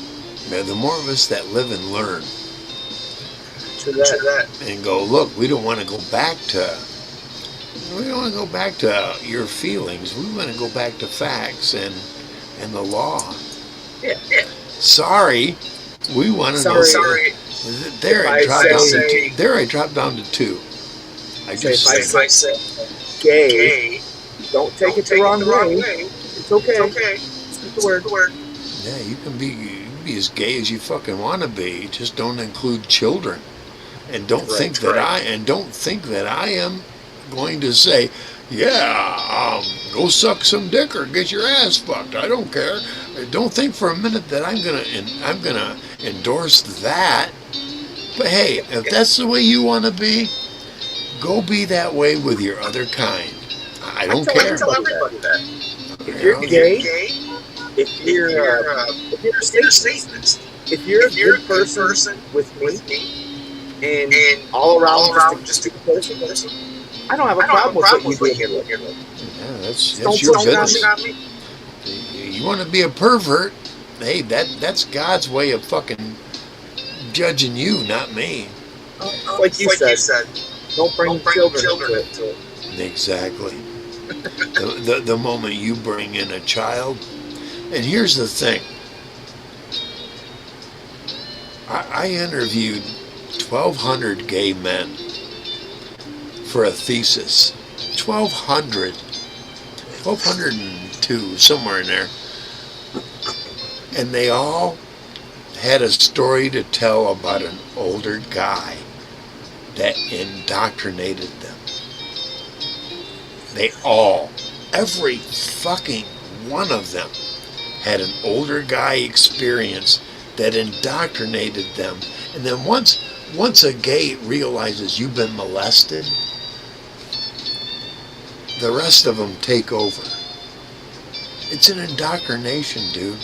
Well, it's that big G word. Grooming. And exactly. And what I found astounding was that Johns Hopkins didn't want to hear a fucking word about that. And they guaranteed that I would never make any kind of career from that thesis. And now today, they have confirmed my thesis that it's indoctrination. Well, everything is. You see what I mean? What they did is they pushed out 10 to 15 years of people who would have become valuable and reliable psychiatrists out of the profession completely. And they brought in all their little feelings fucktards. Well, that's the funny thing to me, though. How can you be professional and say that there's an older guy with a child teaching them something? A child's mental. They're going to learn what they're taught. They're susceptible. It right. throws their theory out the window. I mean, they don't want to admit it, but the biggest turn on to a gay man is a younger man. What the fuck? To me, the biggest turn on is a woman who's mature, maybe even a little older. See what I'm saying? Yeah, you want somebody that knows what they want. Because they don't want to play the game. I'm amoral. I understand morality and I understand perversion. And I've guided my feelings, my thoughts towards 60 to 70. Hello, I want to know what you're about, woman. You see what I'm saying? I don't look beyond the fucking reality to go, well, maybe I can get a 40-year-old. I don't think in those terms, That's perverse to me. Yeah, I mean, that'd be like me. 50 years old. I'm like single. I'm gonna go to the bar and pick up a 23, 24-year-old. Why do I want to play that silly game? I don't want to. I already did it. It's the only thing it gains is an experience that your cock has gone through, not the rest of you. It's something that you're going to regret later. Absolutely. And then she finds you 8 months later with a big belly and goes, "Hey, I've been wanting to talk to you." That's what I find funny. You see all this money. You see this 6-year-old guy with this 20-some-year-old chick on his side. Do you not realize that could be your that could be your granddaughter? I'm sorry, but to me that's kind of creepy and perverse. You may be getting a piece of that, but she's going to get your big piece in the end. Yep. Yeah. If I was rich, dude, I would have anybody. Exactly. Less people know about it. I think if I was a millionaire, I'd probably dress worse than I do. I'd look like a bum. I would have to. I wouldn't change anything.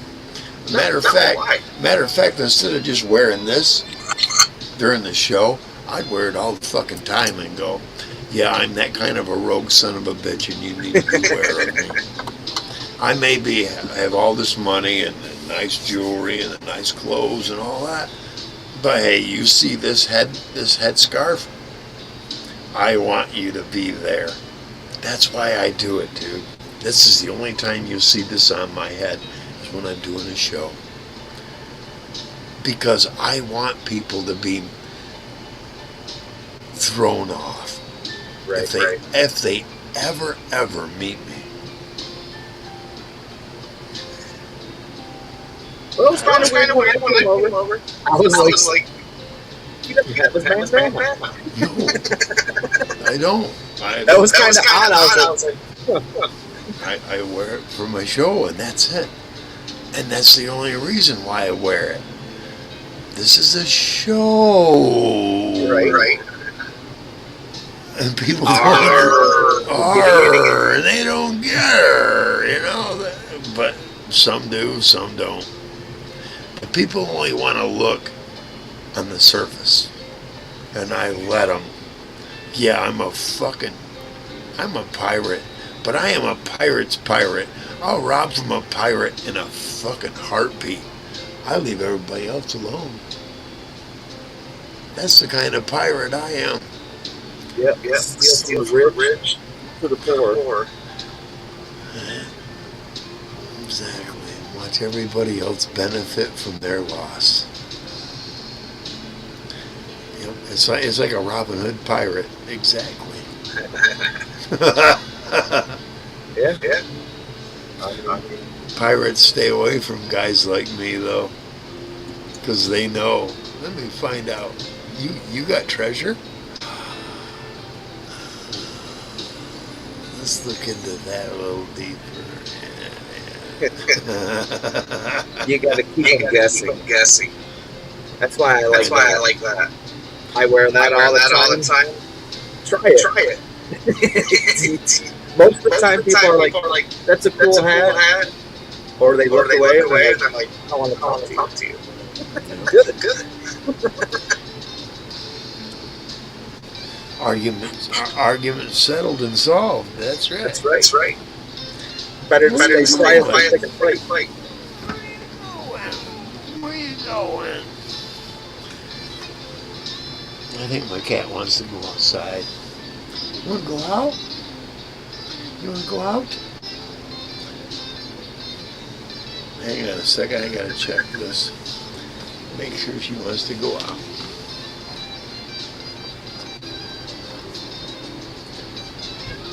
No, wait.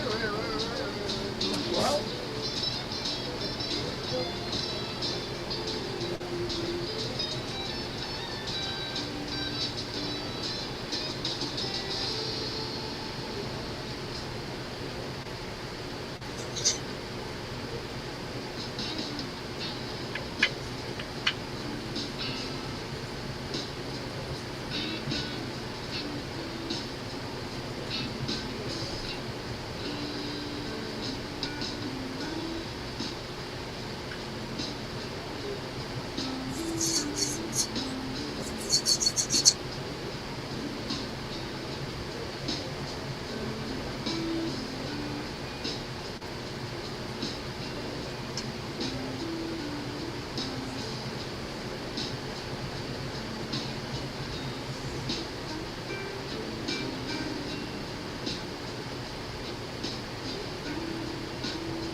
All right. She didn't end up outside, but yeah. I had, It's like, I, nope, too cold. I had to rough her up a little bit on the floor. I opened the door and she went out about halfway and came back in like, I don't want to go out there. Typical female shit. Yes, yes, yes. No, no, no. You're giving it to me. No, no, no, no. Okay. There you go. Enjoy. And that's how it goes. Where we at? Well, we've been on quite a while. Over 2 hours. Wow. It's not like unlimited. And there's space for 8 more people. Well, you know, that's all right. They don't have to be here, but it would be nice. Later, maybe. Stop. I'm endorsing people that get attention, you know. Like I said, The Crucible. Have you ever watched that?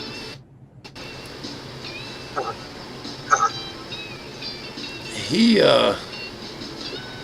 has a very solid Christian foundation. He doesn't think that women should be voting. And I'm kind of leaning in that direction. It's almost like we shouldn't allow just anyone to vote.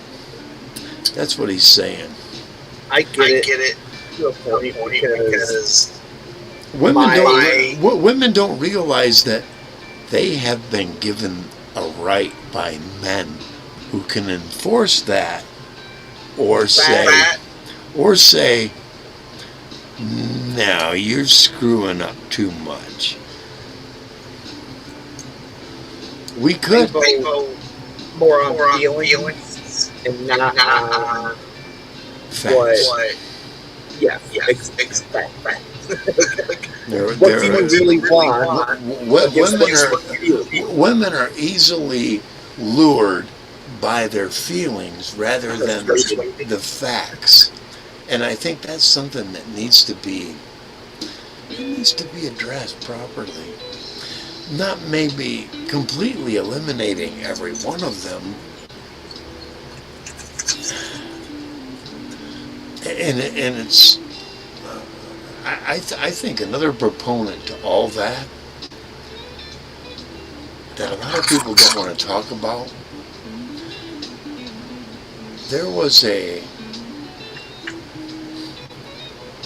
lady who proposed a specific fact about humans. And she said this: 80% don't have a soul. I want to find a way to determine that, whether that's true or false.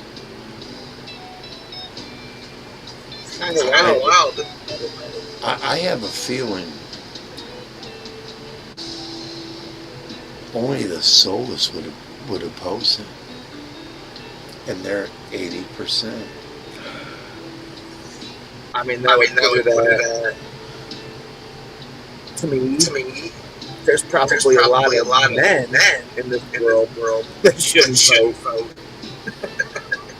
Absolutely. They don't have the wherewithal or the intelligence.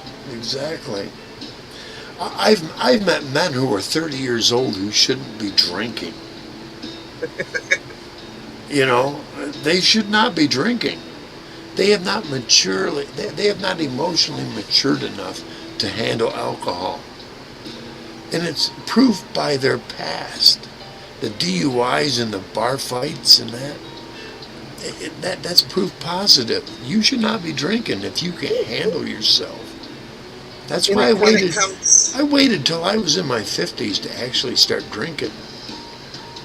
I couldn't handle it. Plus, I also didn't understand about hangovers and how to avoid them, but I know how to avoid them now.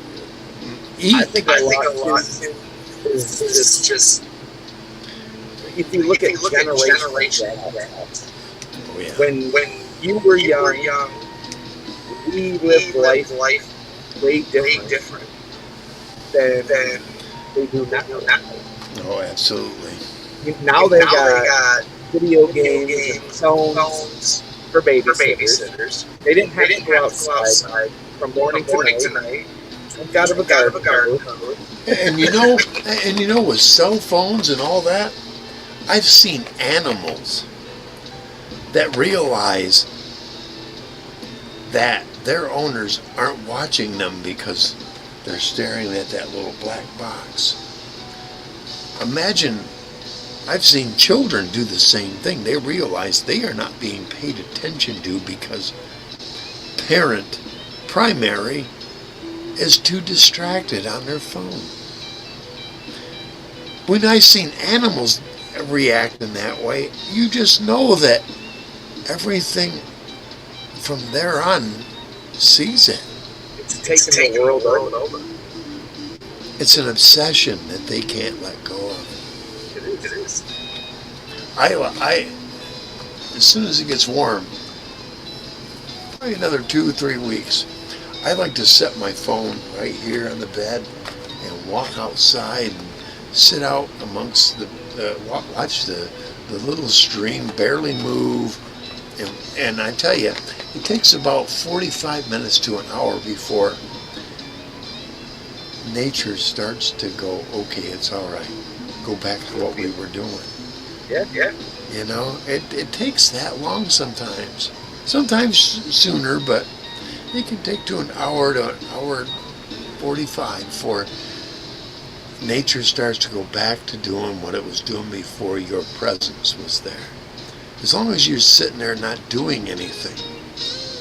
Yeah. And those are golden times to me, man. I so enjoy watching nature. It's peaceful. And that's why I want to be up north, Mike. I really do. I get it, dude. If I could move to the not the UP. Anything above Grand Rapids, dude. Let's see. As long as you don't go to the coast where Muskegon is blackified.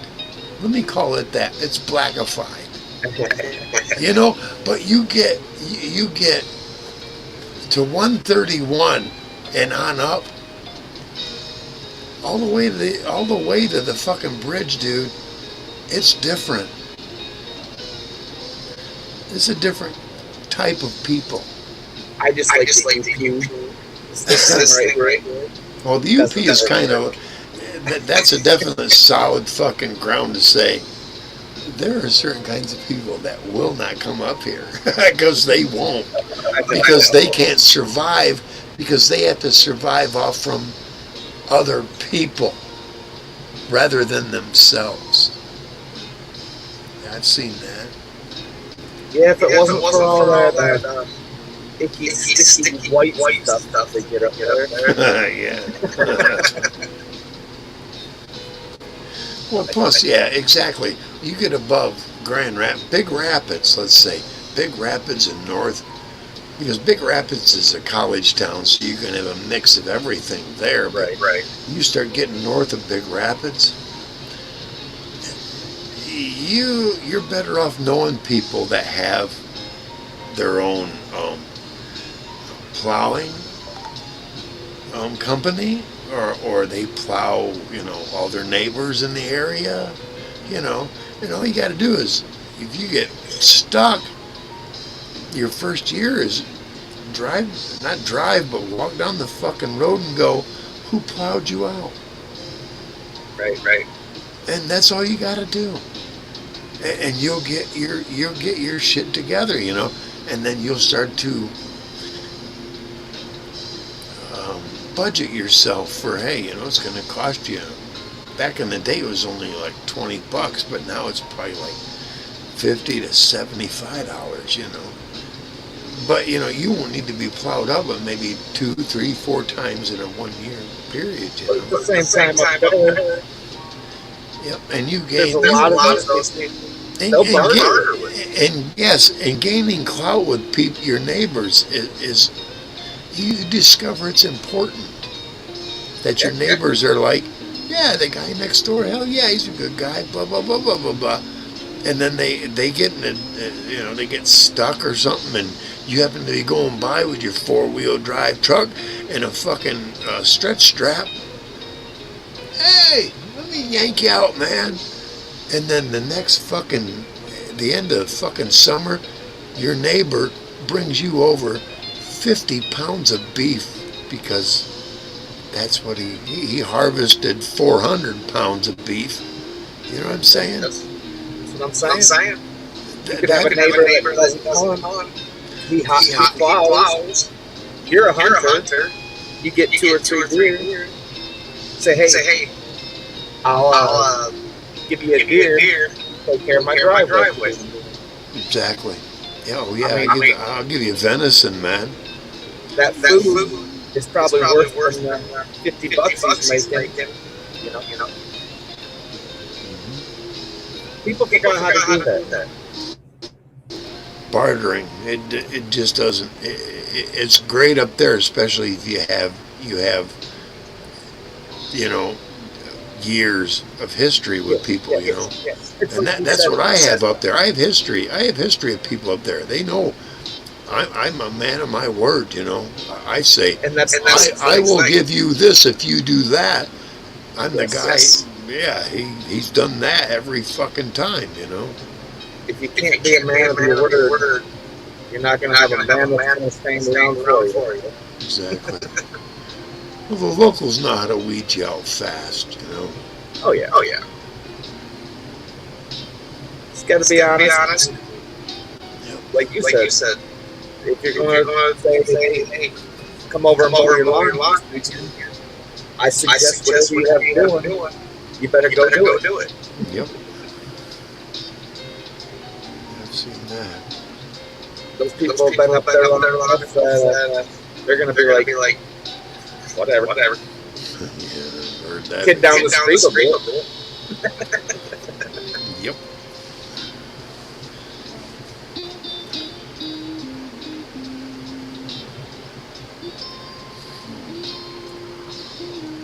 I try to do that all the time.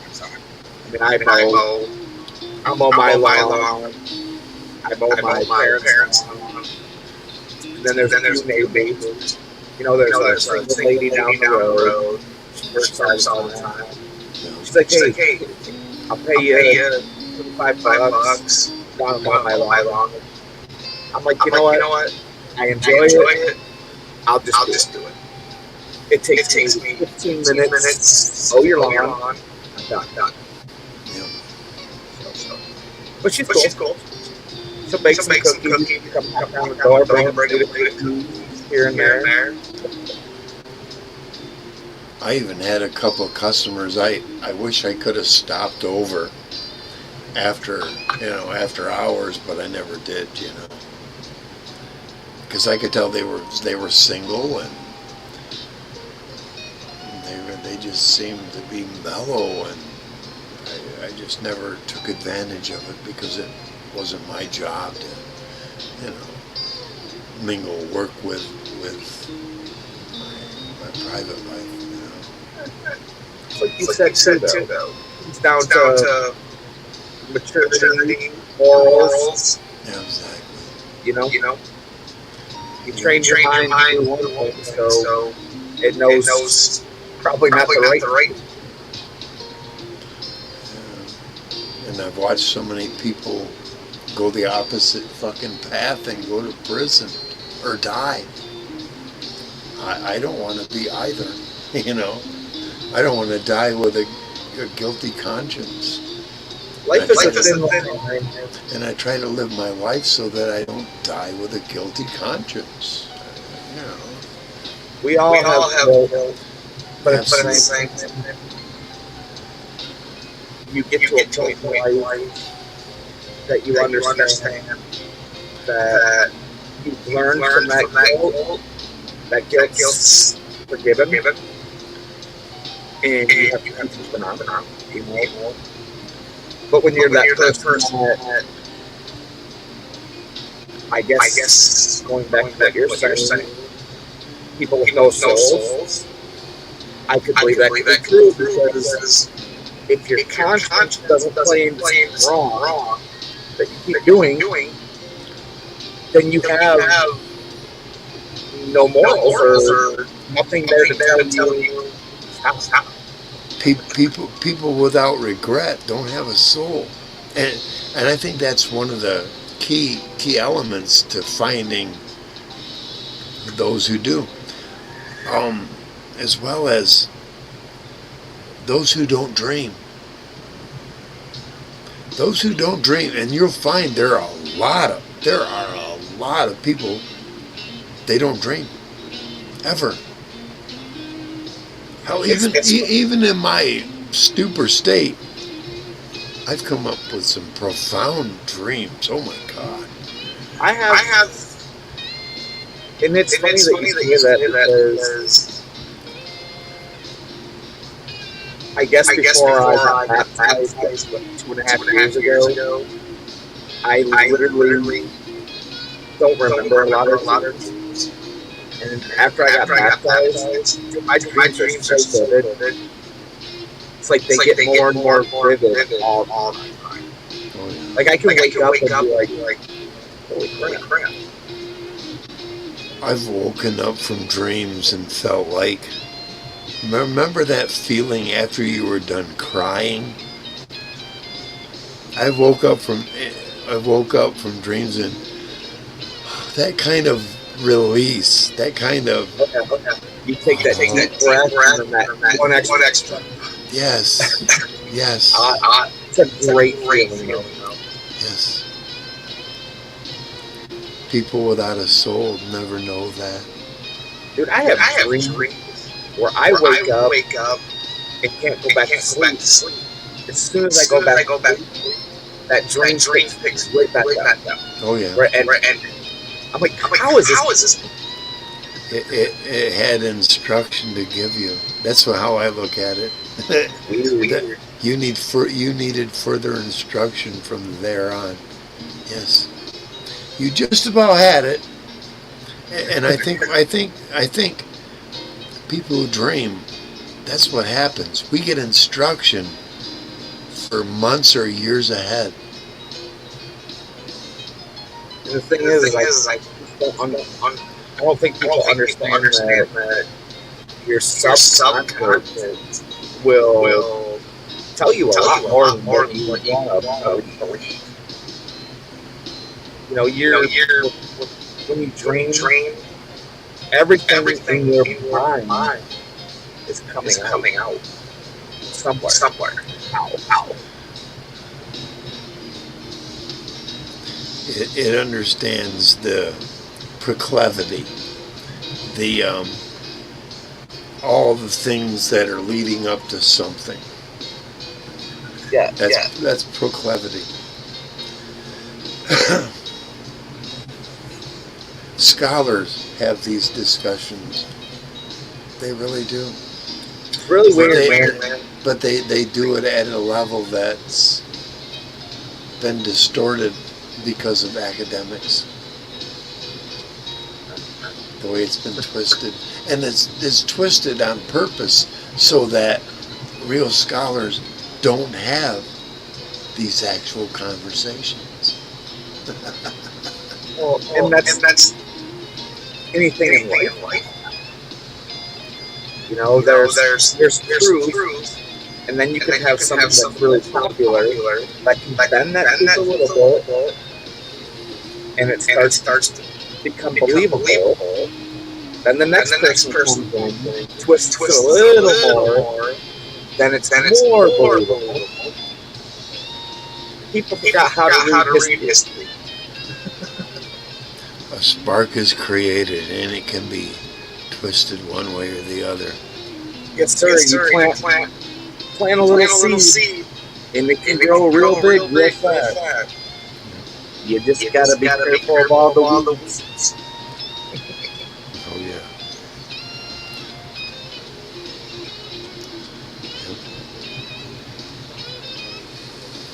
problem. People forget how to take all the weeds out of their life and get that big garden that produces good. They'd rather deal with what the sprouts that come up first. That's easier. Yeah, well, And once you eat all your sprouts, you're done. that's what life has taught us. Take it now, worry about the whatever later. There'll be more. Now, not always true. You have to prepare for that. Yeah, exactly. Yes. Well, that's what happens after you hit. Once you hit 30 or just a little under that, you realize consequence. A equals B equals C. And I'm sorry, but I can't change that. But I'm sorry, that's reality, child. You know. And now that you realize that, you're no longer a child. Even when A equals B, make sure that you have a B that equals C, and maybe a D plan behind that. Yep, that's what consequence does. It makes you look ahead. Far ahead. Yep. Maybe not above your pay grade, though. And that's... And then once you see, that's the thing, you start to realize that you need to start making decisions that not only include today and yesterday, but they also have to include tomorrow. Absolutely. Because if you don't, you fail. And every system that doesn't say, I need to look at yesterday, today, and tomorrow, that fails every time. But when you do that, it doesn't fail. That's the difference between socialism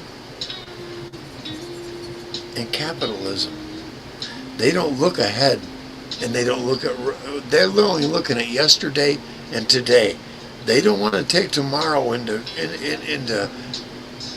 consideration, because tomorrow is reality. Well, because socialism is going to take away everything that you've had as right.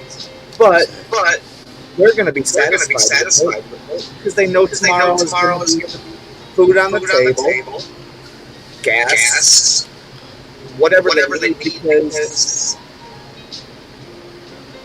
they have somebody control. That's not freedom. They become dependent on something else rather than themselves for tomorrow. And they think it's easier, but it's easier to know that tomorrow is going to be all right because of what you've done yesterday. Yes. Rather than everything's going to be all right for today, for tomorrow, as long as you do everything they say is accordance to tomorrow. I tell people I work with kids, I said, listen, tomorrow's not ever promised, but you can promise yourself that you're ready for tomorrow. You know, it's logic to kids nowadays.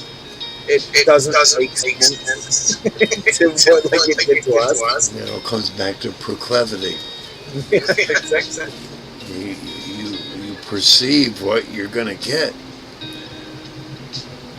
but what a lot of them don't realize is the reality. I'll say this, like with all the protesters, there's video footage of you being anti this. Is that how you're going to proceed after you're once you hit 30 and above? And they're not looking at it like that. They're looking, well, today I'm for this because it's getting me kind of that, but not. Yeah, it's funny you say that.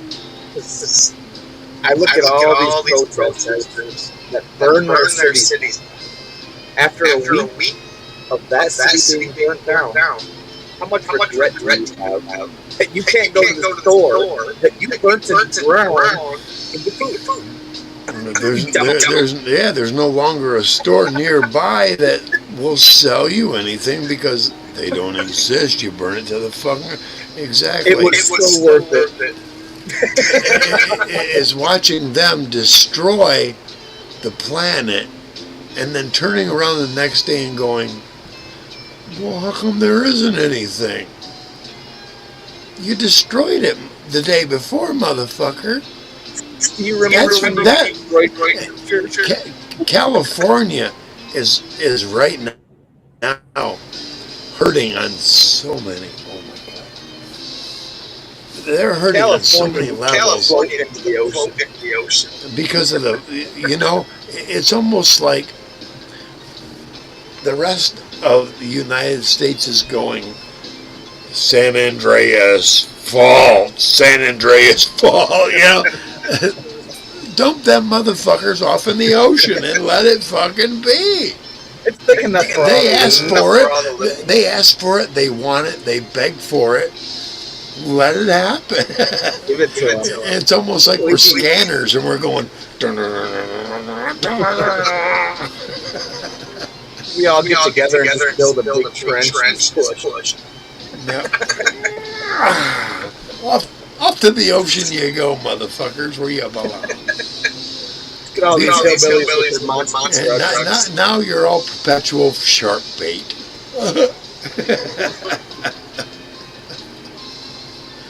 Yeah, fishy smelling motherfuckers anyway. Oh shit. Oh, that's funny. 2.5. All right. What shit? Up on midnight already. What's that? It's coming up on midnight already. Yeah, I see that. Yeah. Holy cow, time flies. I had 2.5 hours on the show so far. Oh yeah. 2:29, right there, 2:30. Just hit it. 2.5 hours. All right.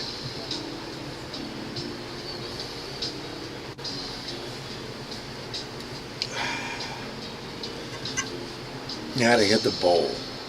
That's right. Got some snowball going here. Straight from Loom Dispensary. I got this ounce of snowball, not last month, but the month before.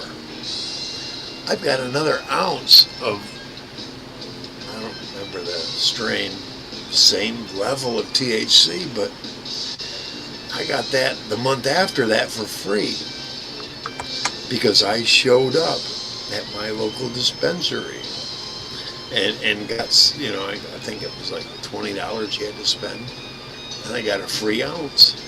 Nice. So I've got more fucking flour than I can shake a stick at.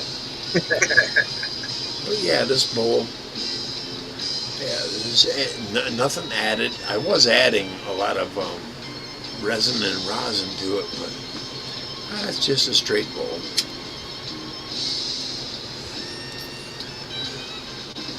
Good shit, man.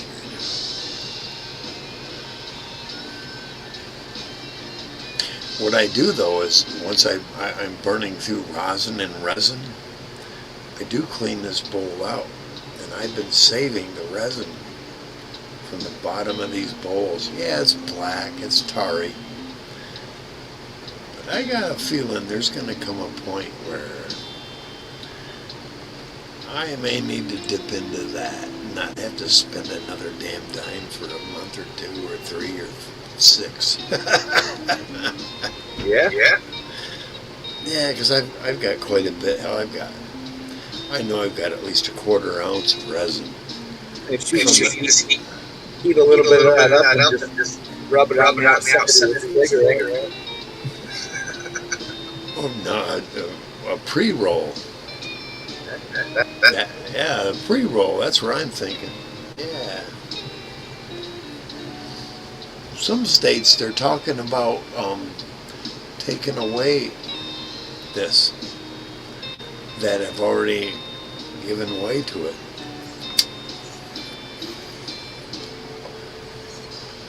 You never know.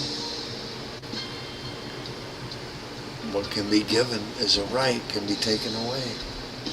Just like women voting. What I'm saying, man, we need to reconsider which women can vote.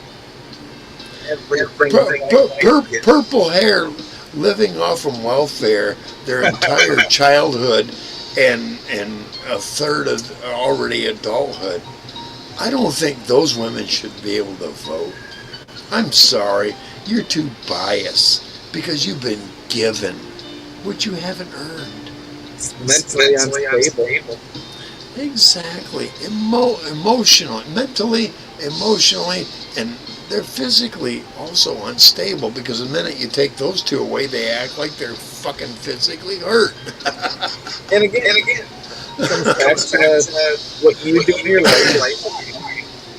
But you get these guys that want to go out, dress up like a woman, think they're all that.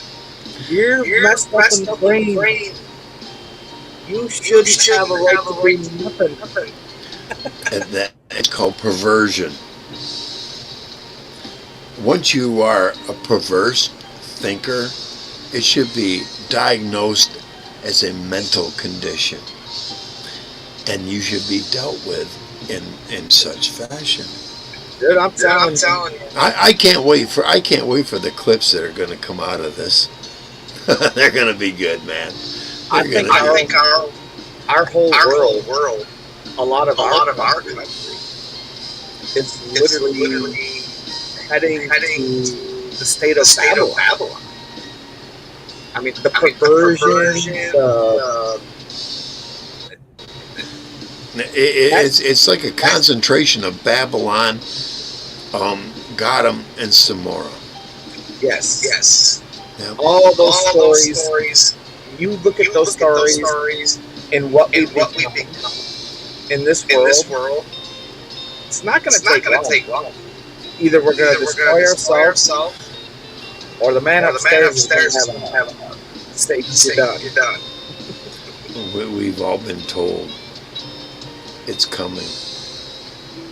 Oh, absolutely. And if you don't believe that, no one man will be able to predict when, but the signs are there. Not only in the sky, but in the politics, morality. They're all there, and we all see it. We need a cleansing again. This time it'll be a cleansing of the souls versus the soulless. And that's the one thing that the greatest share of them fear. It's always the same story, though. Battle between good and evil. Yeah. It's what life is. It's that thin line. Do you want to go this way? Or do you want to go that way? And a lot of people. And that's what a lot of the sages, those who predicted the future, they said that morality was going to shift one way, then the other, back and forth. And that's what we're seeing today. There are wars and rumors of wars. Look how fast the rumor of a war spreads today. It's within seconds. Not weeks like news used to travel. It travels instantly. That right there. Yep. Now you put all this AI shit in it. That's not going to help. Resistance is futile. Amen, brother. That's what the Borg said. And I got a feeling that is going to be their battle cry. Resistance is futile. Join in or perish. You can't have a foundation in life. You're bound to fail. I haven't yet dabbled in AI, but I'm about to let AI create some shit for me. I'm telling you, man. I've actually created. Actually, if you look, hold on, let me take my camera off. If you look at my picture, that was AI generated. So is the one right there. Yeah, yeah. That's AI Or generated. But it's funny. I read an article. They said that every time you create a photo like that with AI, it burns 16,000 gallons of water to create that. They regenerate the water. I guess. That's why all these big data sets are going on. You know what? It might be a good investment to be a data storage center, or invested in it. Do you know how environmentally destructive that is? Can't imagine. Yeah, you're gonna make money, but at the same time, we're going through it here. Livingston County, where I'm at, they want to take 1,500 acres, and we're fighting it right now. It's postponed because they want to try to redraw whatever their bullshit. But nobody wants that. No, they don't. Sometimes humans are too stupid to realize what they don't actually need. That's the problem. We forgot how to grow a car. We are so arrogant that we don't want to admit that we have greedy flaws. They've been prevalent. Excuse me. They've been prevalent throughout history that we're greedy. The moment we realize we have an advantage, that's human greedy nature. It is. That's a perverseness. I'm telling you, perverseness is going to become a topic, and it needs to be. And the minute you say perverse, all those who are perverse are going to point a finger and go, "You're racist." Wait a minute. It isn't racist to be anti-perverse. It's immoral to be in their shoes. Right. They don't want to talk about that. Well. Again, read a book. Read history. Open that dusty thing that your grandmother left you on the nightstand. It'll tell you everything you know.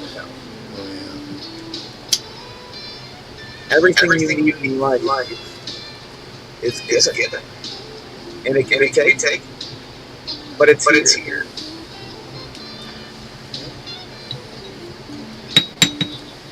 Everybody wants to take from everybody else.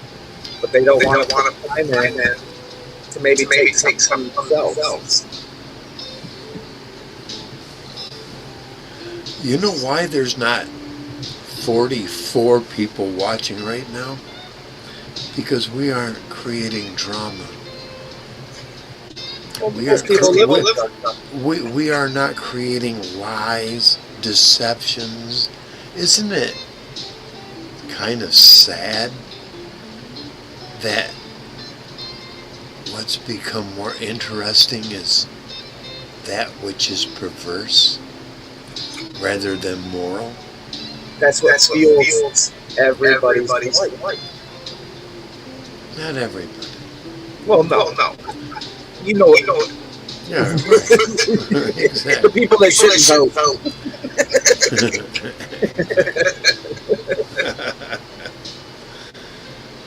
That's why there's only 4.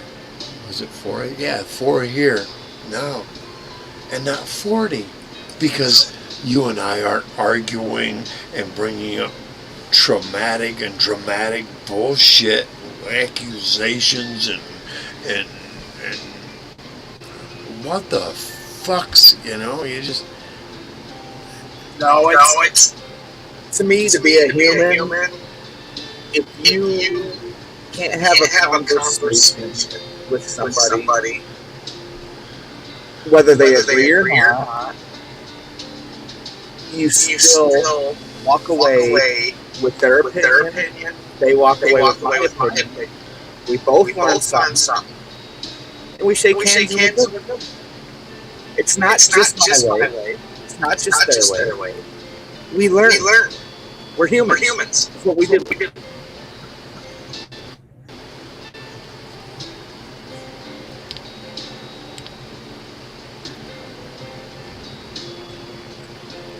Disagreements is how we grow. That hashtag is my grandson. Just in case. Kind of setting a footprint out there. That way my grandson will know. Or not. Maybe my great-grandson will be one who uncovers it all and go, Grandpa, You never know. Grandpa, my great-grandfather left messages for my father that he never picked up on. That will be wonderful as well. Great. I am so much more like my grandfather than I was like my dad. I realized that. It took me a while, but I know that. I kind of feel that way. I mean, my grandpa. Genetically, you are more like your grandfather than you are your own father. They've proven that. Bad thing is, and I can sense that. I mean, I knew my real dad till about 9 years old, and after that, pretty sporadic.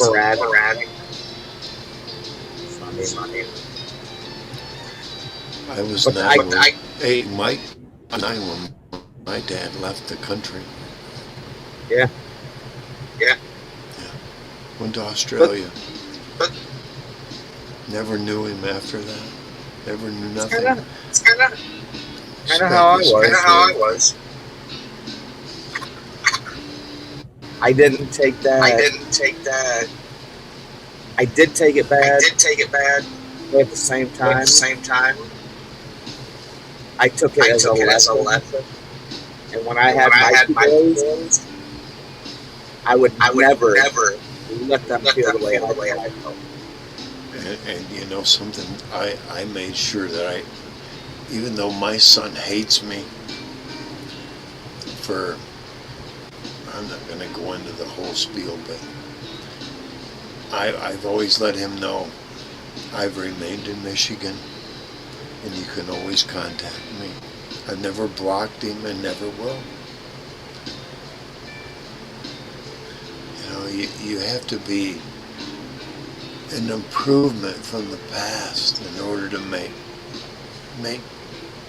not certain, but make some kind of a path forward for your grandchildren. And that's what I did. My son may not be an improvement on me, but my grandchild will be an improvement on me because I've laid a path already down there. A perception that my own son, through all his lies about what his dad is or is, I've created a history on YouTube, and I'll let my grandson make his own choices. And I know because of my mindset, if his is anywhere similar, you'll see. His grandfather was always willing to show him the truth, not something that was constructed out of anger, resentment, and guilt. And that's what my son had created. Anger, resentment, and guilt. Right. Let me just give you the facts. I wasn't the best dad, but I wasn't an abusive dad. I was the kind of dad who said, hey, you're going to mess up. I'm going to watch you suffer while I laugh at you. That's the kind of dad. My stepkids will tell you, yep, that's the kind of stepdad he was. You know, we messed up. We weren't going to, he was not going to suffer. We were going to. And it was never, and it wasn't physically or psychologically. They suffered openly, you know. It's like, you fuck up, you're going to pay for it. Not me. I'm going to laugh at you while you're doing whatever punishment is put upon you. And my son hated me because I wouldn't play along the emotional line and get all blowed up and or physical about it, rather than I'm going to laugh at you and watch you hurt yourself, not me. You know, take away your freedoms, because as your parent, I can do that. Yes, sir. Yes, sir. Yeah, and he just couldn't handle it, and then he ended up going back to his mama's under a lie that somehow Daddy was abusing him, and I wasn't, because there's no record of it. If I was, his mama would have made record of it. Right. And she didn't. Because after so long, after going back, because I had custody of him, after so long, he went back on Christmas and made claims and ended up in a boys' home. And she had no claim against me. Why not? If I was abusing him, why, you know? And then I come to find out he was in a boys' home, a youth center, that was less than a mile away from where I was living. What the fuck? You see what I'm saying? What's the problem now?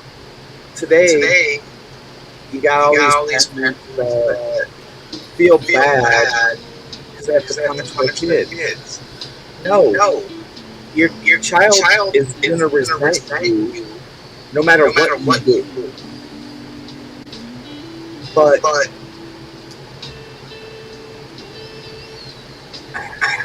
it's. I bet last year we were sitting around a fire. My oldest son sat there with us, and he said, "Mom and Dad, I hated you when I was young. I'm almost 30 years old. I respect, appreciate, and understand what you did and why you did it." I said, "Bingo, kid. My job is done. I respect you. I love you. And that's all I want to hear. I did a good job. Maybe not the best, but good. Go forward, do great deeds." Yes. You can't change yesterday, but you can make tomorrow better. You see, the only ones that actually benefited from my fathering were my stepdaughters. They're very strong, independent. They wouldn't put up shit from a man abusing them for a moment. They're that kind of, you know, they're not feminist, but they're like, you're not gonna, no man dictates to them. They control the tone in their world, you know? Right. And I've seen that, you know, through their marriages. Both of them have been divorced once because dude thought he was going to control them, and they were like, my stepdad taught me different. I don't have to take nothing from nobody. Yeah. Exactly. All I have to say is I give respect any man that raises a daughter, because I thank God every day I had two boys. I have this. I have the one son, but my two stepdaughters, they're they're very independent minded. They know, hey, that's abusive. That's not abusive. They know the difference. It's good though. That's productive in a relationship, in marriage. That's not. You know, they watched. They were very, and I didn't hide nothing in my own. The only problem with my own, their mom wanted a higher lifestyle than what I could provide. And then when she thought she found that, she discovered she got much less than that. Right. You know, I'll say this. If my ex-wife right now said, hey, he died, I'd take her up. I really would. I would. Because I know the kind of woman she is. And she would mold the rest of her life around me. Right. That's the kind of woman. She was a good woman. I'm sorry. I'm not sorry. She got dissuaded. Right. That's what happened. She got dissuaded. But at the same time, I know she's a good woman, and I know that she would be a good woman if hubby died and she went, hey, I know what she would be to me and what she would be for me. She'd be a good woman, a good wife for the rest of my life.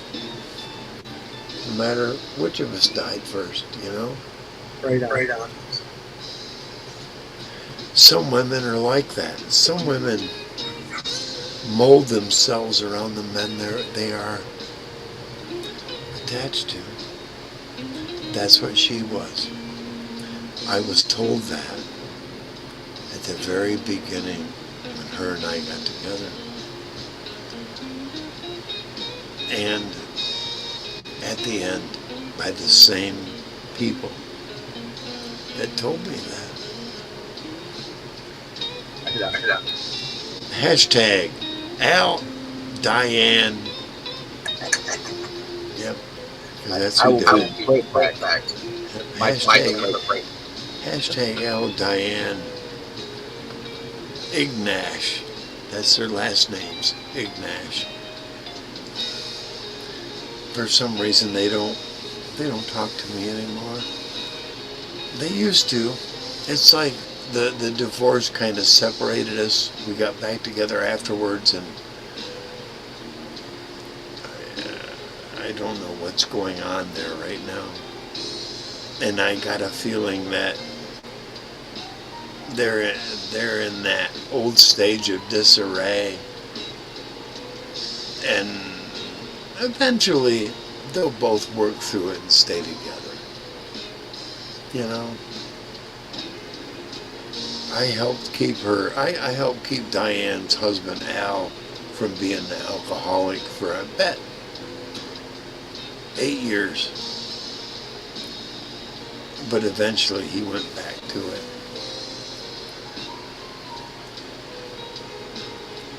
Shit happens, right?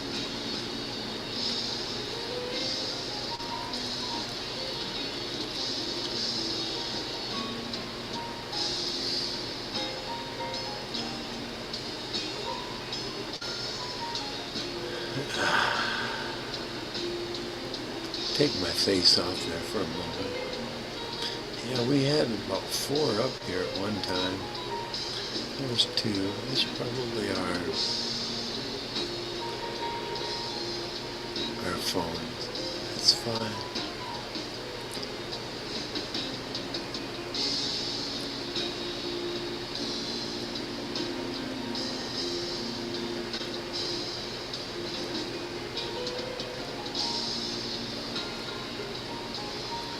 Yeah, Let's make a moving background.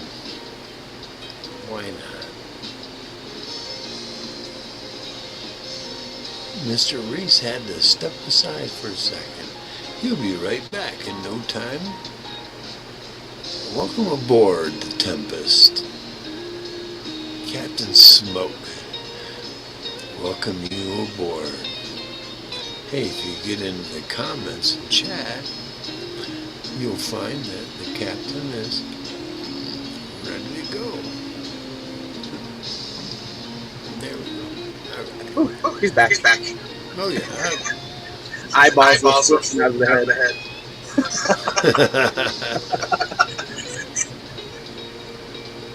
Let's see, what else we got here? We got fireworks.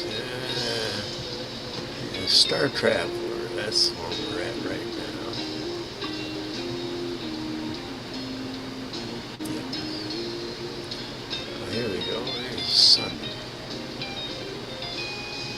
Yeah, that's a little brighter. Background with a little sailboat. Looking forward to them things. Yeah, it's coming.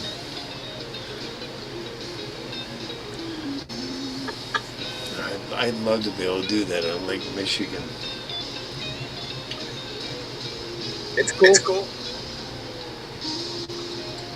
We did that whole sailboat ride on Lake Michigan, and that was pretty badass. Yeah, my mom once did a voyage on a sailboat for like 3 days. Ooh. And it was a great big, it had to have been at least, I don't know, I'd say 120 footer sailboat.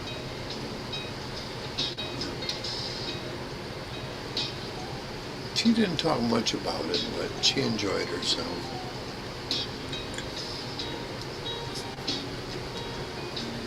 Couldn't imagine 2 days on the water. You'd get off and you'd feel like you were drunk. Sea legs.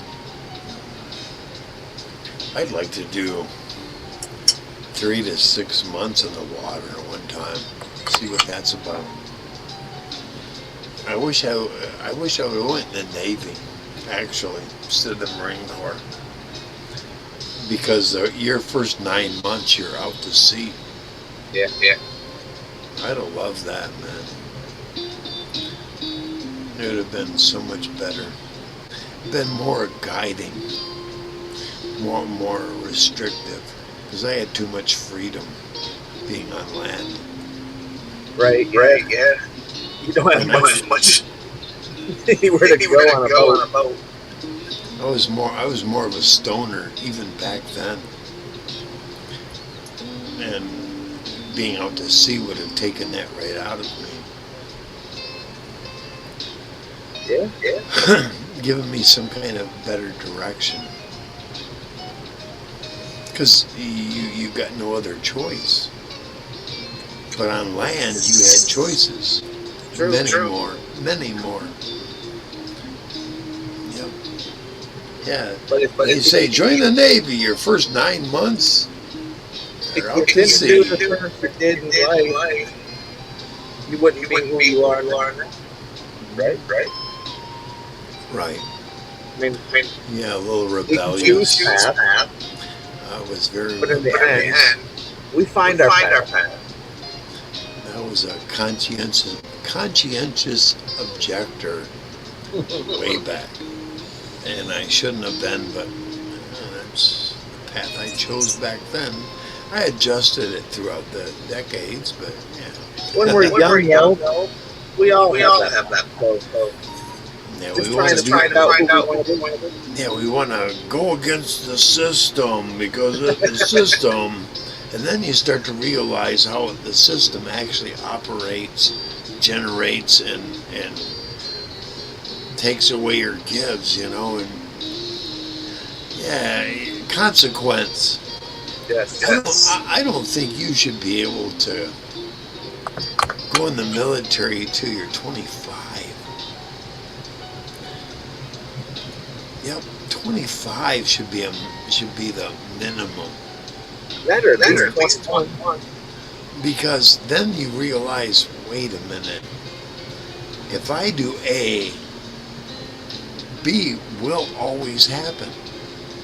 When you're 18, you don't realize a lot of those. If I do A, it'll equal B. You don't realize them. You think, well, I'm just gonna do what I'm gonna do and get away with it. No. Consequence has not built up in your mind. They've proven that to your mid-20s. And that's where I went. I became a dad. I went, uh-oh, this shit's real. I was already out of the military. Wait a minute. When I make $1, 50 cents of this has got to go to boy. And it blew my fucking mind. His mom never fucking realized that because she started pumping them out after my boy. She had three more. Actually, 4, and 1 she aborted. That was long after me. Yes. I realized, hell, at 23, when he was born, it was, wait a minute. There's everything I make now goes to him. You know, I got like $3,500 behind in rearage.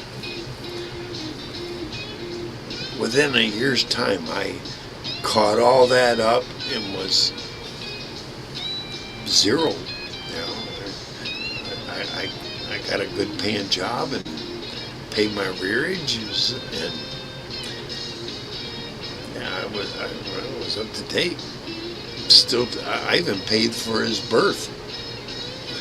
A lot of dads can't say that, but I paid for his birth too. I think that was like $3,800 back then. Now it'd probably be like almost 10 grand or better. But I paid for that, you know. I remember them saying, you know, now that your rearage is caught up, you need to pay for the birth, and it took me about a year and a half. Yeah, because I was paying like $30 extra a week, you know. I caught up with it all. And that's the one thing. His mom, for having 4 children, actually 5, and 4 of us paying support. I was the only one that caught up and stayed current. You know, I was the only stepdad. I was the only father of one of her kids that, you know, I did what I was supposed to do. And matter of fact, I had custody of him, and I had rearage and child support taken out of me for like 6 months before they reversed it. Went, wait a minute, you got cut. For how long? And they took too much. They took, I don't know, like, I think it was like $2,800 more than they should have taken. And while I had custody of him, they were paying that back to me. You know, Nice.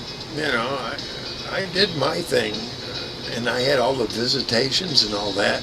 But I'm telling you, no matter how good a dad you are, sometimes that rotten bitch of a fucking mother of theirs can turn them against you no matter what you fucking do. Vindictive. Yes, highly vindictive. Basically, they're going to take everything they had against you. Well, this was the little fucking bitch I remember. Every Christmas, and I was with her for 4 years, every Christmas, she was pissed that anybody got anything more than what she did for Christmas. It's like, what the fuck is wrong with you? That was my first fucking what? With her. While I was with her, and I'm like, every Christmas you find a reason to hate everybody because they didn't give you nothing. But they didn't give each other, nothing. Isn't that bad, though? Like, people have that state of mind. That would be, even though my kids are grown, they're adults, if me and my wife were to get divorced tomorrow, I would never talk bad to my kids about her. Right. If they ask why, I would just tell them we had our differences, and that's what it was. Yeah. If you want to know from her perspective, please, I want you to go to her. Yeah. Yes. Yep. My perspective is it wasn't working, and I'm going to leave it at that. And yep. And it's harder as a child, especially a young child. They don't comprehend that. But when you get thoughts put into your mind that sticks with you, you're going to believe that. It's like we talked about earlier. Yeah. Every little word and twist until it becomes mindset. And they don't want to hear you. Repeat a lie enough, and it becomes the truth in others' minds. Absolutely. Yep. I know. I've seen that. A lie is only as big as you make it. And it's always a lie that tries to butter up one side. The truth says, hey, look, I've made mistakes. Yeah, I'd look at my son and say, yeah, son, I made mistakes. His mom won't do that. His mom would never say, yeah, I made mistakes and here's what I should have. I will. I should have corrected here, there, and there. But I didn't. I was young. I didn't know. But I do know that I was always honest. His mother can't say the same thing. Here's a little fun fact. My son's mom was with Rocky for 10 years. Rocky was not a real man. Rocky was a female. I met Rocky about 4 years before I met her. Rocky was a dude selling microdot and doing tattoos and had a girlfriend named Rose. But it was still, Rocky was not a dude. You see what I'm saying? How twisted that fucking shit was? A lot of guilt. Yeah, I think exactly. I've learned in life, the more guilt that I hold on to, the stronger my pride became. But when I let go of that guilt, it makes me humble. It hurts to be humble. It does. It hurts. It hurts on an honesty scale, and it hurts on a righteous scale. Yes. And it's like, I've never been perverse like that. I didn't let a woman convince me it was a dude that wasn't a dude, and that was all fucked up in the head. And watching my kids, what the fuck? What the,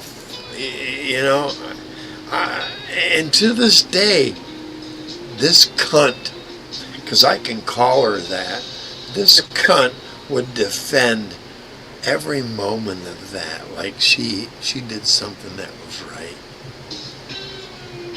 all I have to say is, I thank God every day that no matter what bull crap me and my wife went in life, we stayed together, we raised our boys, and we're still together.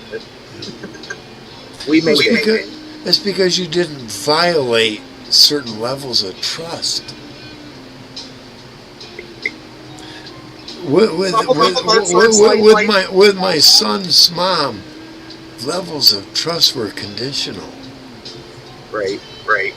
I didn't find that out till a decade later, but after the end. But that's how. My levels of trust aren't conditional. My levels of trust are solid. They are what they are.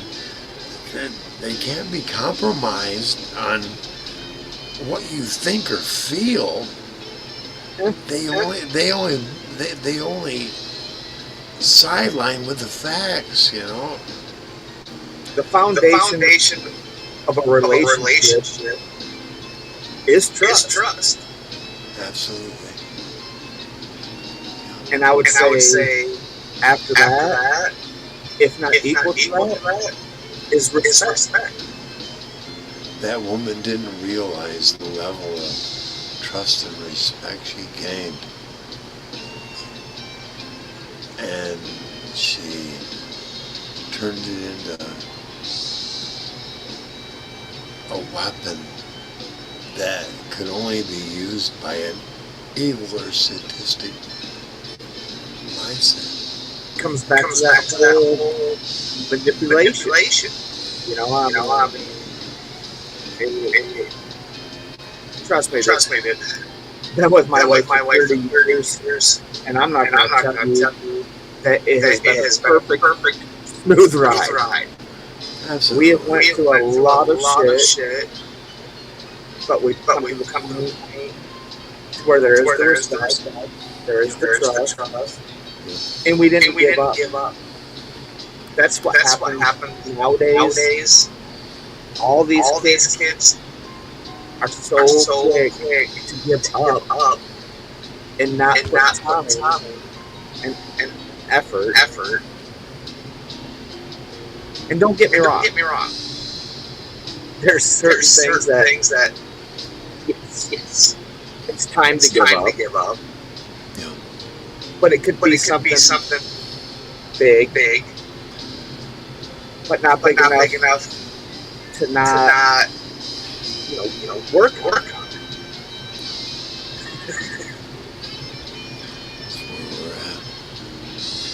it.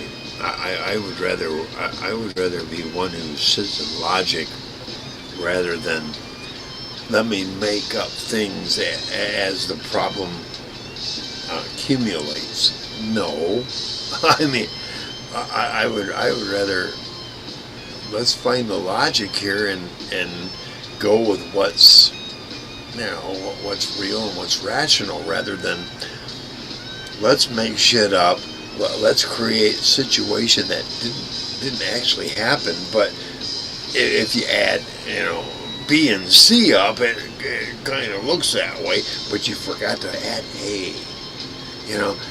Right. I would rather be logical, rational, and practical. All right, look at it this way. You can start with A. There's only so many letters that equals something so you get to Z. And once you hit Z, you're at the end. Exactly. You can only go so far before you ain't starting over. No, you're not. You can't. The captain needs a refill. He will be right back. Right on. Oh, why did I do that? I'm sorry. I disappeared. I did the wrong Thought I hit one. the X again. What I needed was... Let me think. I need to stop the camera. I'll leave the background going, but The camera is out of there. I'll be right back. Thank you.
All right. Now pop the video back on there. Yeah, cheers. Refill.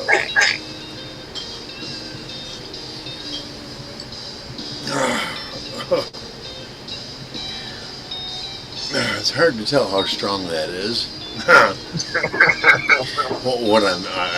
I don't have Coke. I have ginger ale. It's the same color as rum. Golden. Yeah. Ow. It's all right. Now let's see. That'll be a little bit there tonight. What I do is, after every bottle, I'll let it. I keep it in the freezer, and I'll let it till tomorrow morning, afternoon, whatever. And I'll take that little bit that's in the very corner, and I'll put it in a. Oh, it's got to be a half gallon. And after about, I don't know, 3-4 years, I'll have quite a bit in there, and I'll spend the night drinking that. But every time I pour that in, I shake it, I set it down, I shake it, I set it down.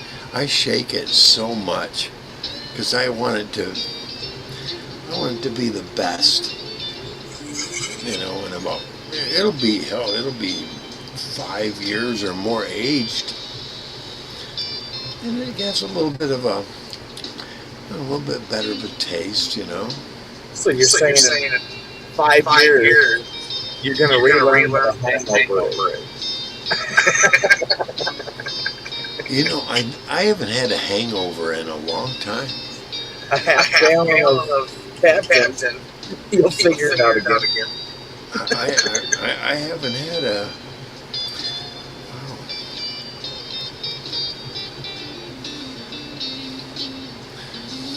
Wow. I'll be right back. You know what's going on? Nature calls, and we gotta take care of that. I'll be right back.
Oh, I so do enjoy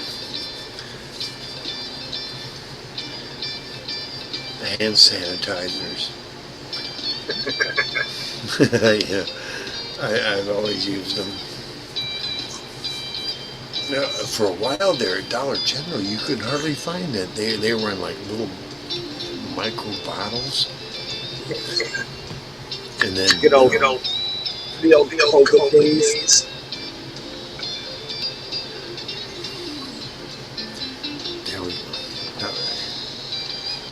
COVID days. Yeah, you couldn't find hardly any. And now, hell, you can't find the little ones, but you can find the great big ones. And I bought a great big one. Hell yeah. But I've got like 3 antibacterial soap that look just like, unless you really look at the fine print, they're soap, and they're not. Yeah, they're not rinse your hands. Yeah. I can handle that. So far, so good. You always think about how many people have closets full of sanitizer. I'm never going to do nothing with. That'll be for their kids and grandkids to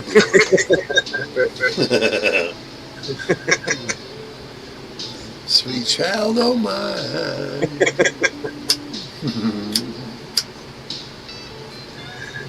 I wonder how many. I can't imagine how many people whose grandma and dads died. And they went back to their house and looked in the closet, and there was 40 fucking rolls of toilet paper. It's like, what the fuck were you thinking? I mean, that's crazy. It's everything. It's like you said. Advertising. Oh, there's a big storm coming. Now all of a sudden, you go to the store, shelves are empty. Marketers and lawyers. There you go. And we need to get rid of them both. Kill them all. I don't advocate killing someone, but how about getting rid of? Yeah, there we go. You live in Richmond.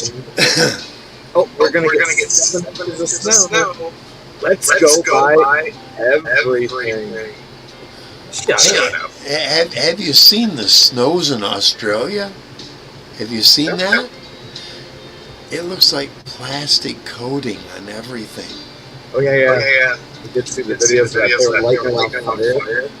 Yeah, and it's like they'll gather up little clumps of it, light it on fire, and it turns black. Plastic? When did snow turn black? When you lit it on, you couldn't light it on fire because it was too cold, and it wouldn't melt as fast either. I guess I would say all those jets that go up the sky. Exactly. Yeah. All the lines above your head, that'll tell you what's going on. Hello. Yeah. It's funny within 15-minute child, those things would just go away. Now they're just grow and cover the sky. Crazy. No such thing as a chemtrail. Come on, we're spreading chemtrail. We don't have no chemtrails. Although we got pilots telling you, yeah, we load up these chemicals every day, and we're told that at XY coordinates. Yeah, that's what we're told to do. Yeah. This is a non-conspiracy channel. Stop.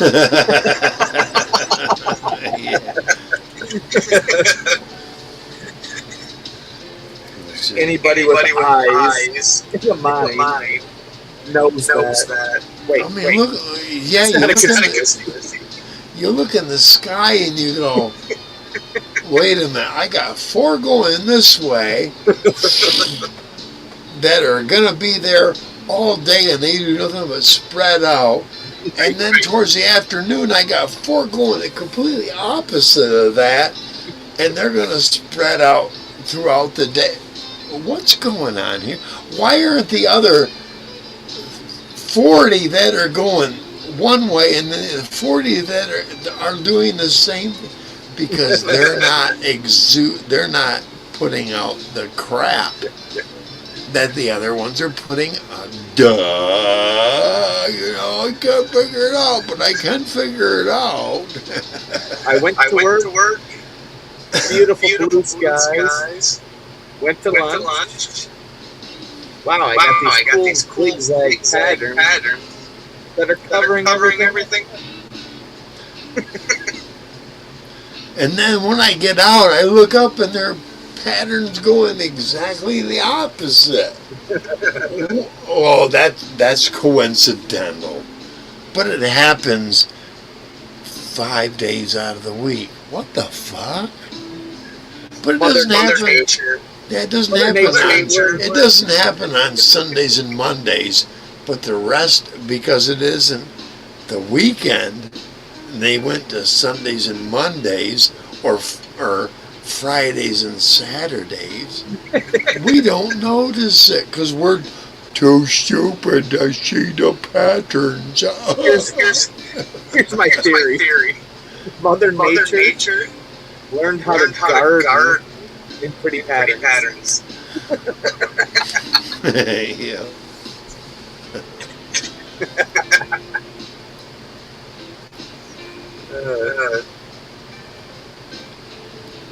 No, yeah, let's get there. Yeah, there we go. That's better. That's closer. The zombie apocalypse.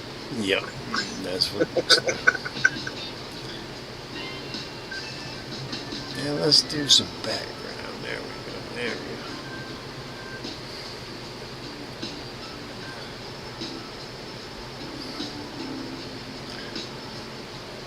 It's been a good night. Thank you, Mr. Reese, for being here. Appreciate you, man. For sure, man. Hell yeah. I know you can't be up here every time Captain Smoke goes live. I do appreciate the times you do come up, man. Hell yes. Oh, I I get get it. it. We're gonna do some guitar playing here. Not tonight. No, not tonight. A little late. Yeah, Not Not right right now. I need to. What I need to learn is how to set everything on a bypass, except for a specific. Yeah, I'm learning that, and I've got the download, but not on this phone. I need to put it on this phone. I just got a new phone. Duh. You know how they are when you get a new phone. I've got a new sucks. operating system. I think we're working more on Yahoo or Microsoft than we were on. What was the other one? Google. Yeah, more on Microsoft than Google. Yep. And this Microsoft crap, they keep trying to get you to buy into all kinds of fucking crap that they got lined up. Actually, I think Microsoft and Google are the same same. company though. Yeah, but Microsoft has this. You need where you don't not so much you need to, but we're offering you this, and you need to go for that. Right. It's like, no, I don't need to. Yeah, but they're not saying that you should want to. When someone tells me I should want to, I'm kind of under the thinking is one of us kind of thinking. I don't want to do that for nothing. When somebody tells me I want to, I delete you. I'm more. I have to ignore you exactly. But we're all right. We're all right here.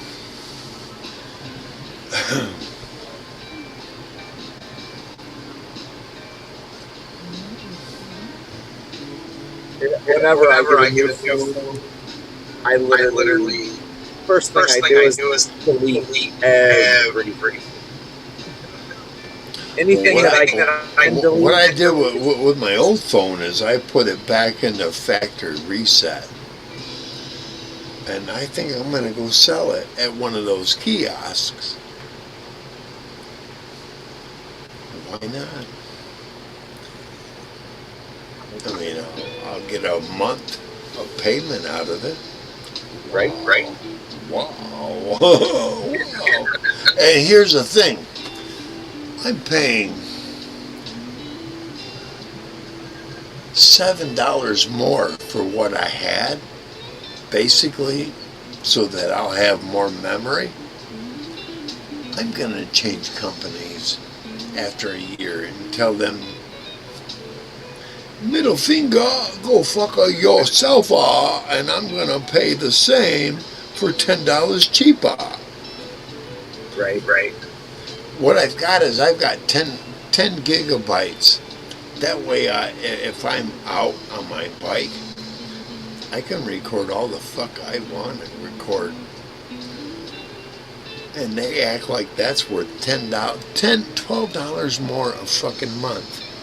Through Boost. But not everybody else. What? It's funny. I have Boost, but we've been through Boost for 14 years. Oh, at least here. Same here. But we got locked into the plan where we pay $100 a month for 5 phones, and it's unlimited. Wow. Yeah, unlimited to 5G. We're at 5G,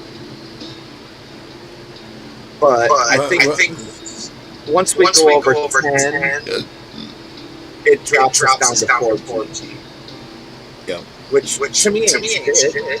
It doesn't make much of a difference. But you're not recording a lot live, so Right. exactly.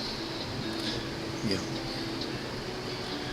But me, I want to get out there and about there, and I want to show everybody everything that's going on. But I can't do that right now. What I'm waiting for is this. Next month, very beginning, the captain's going to hop on his ever beloved mountain bike. I'm gonna go, and I'm gonna go to the bike shop, and I'm gonna say, look, this is what I live on. I need you to put new tires front and back on my bike. And I don't want them to be mountain bike tires. I want them to be city street bike tires. That's going to cost me about $70 for the tires. And then probably about $30 to have it done. That's where I'm going at the beginning of the next month. Shoot, just go on Amazon. You can buy the tires and put them on yourself. Cheap. Yeah, if I go through Amazon, I'll get probably end up spending twice as much because I can find a tire that has almost twice the tread. I've looked into this. I can get twice the thickness of tread,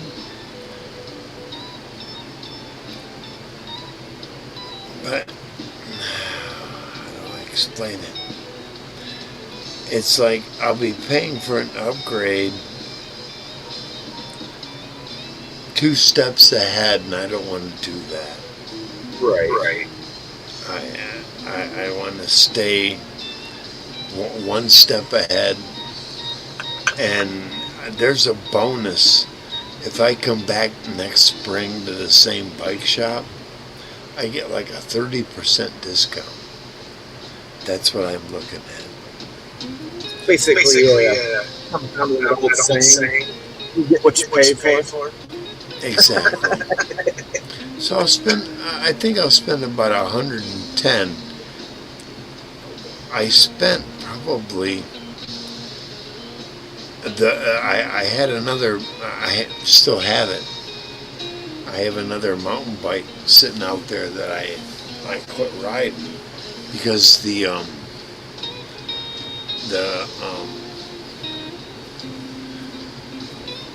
what gear is that? The crank.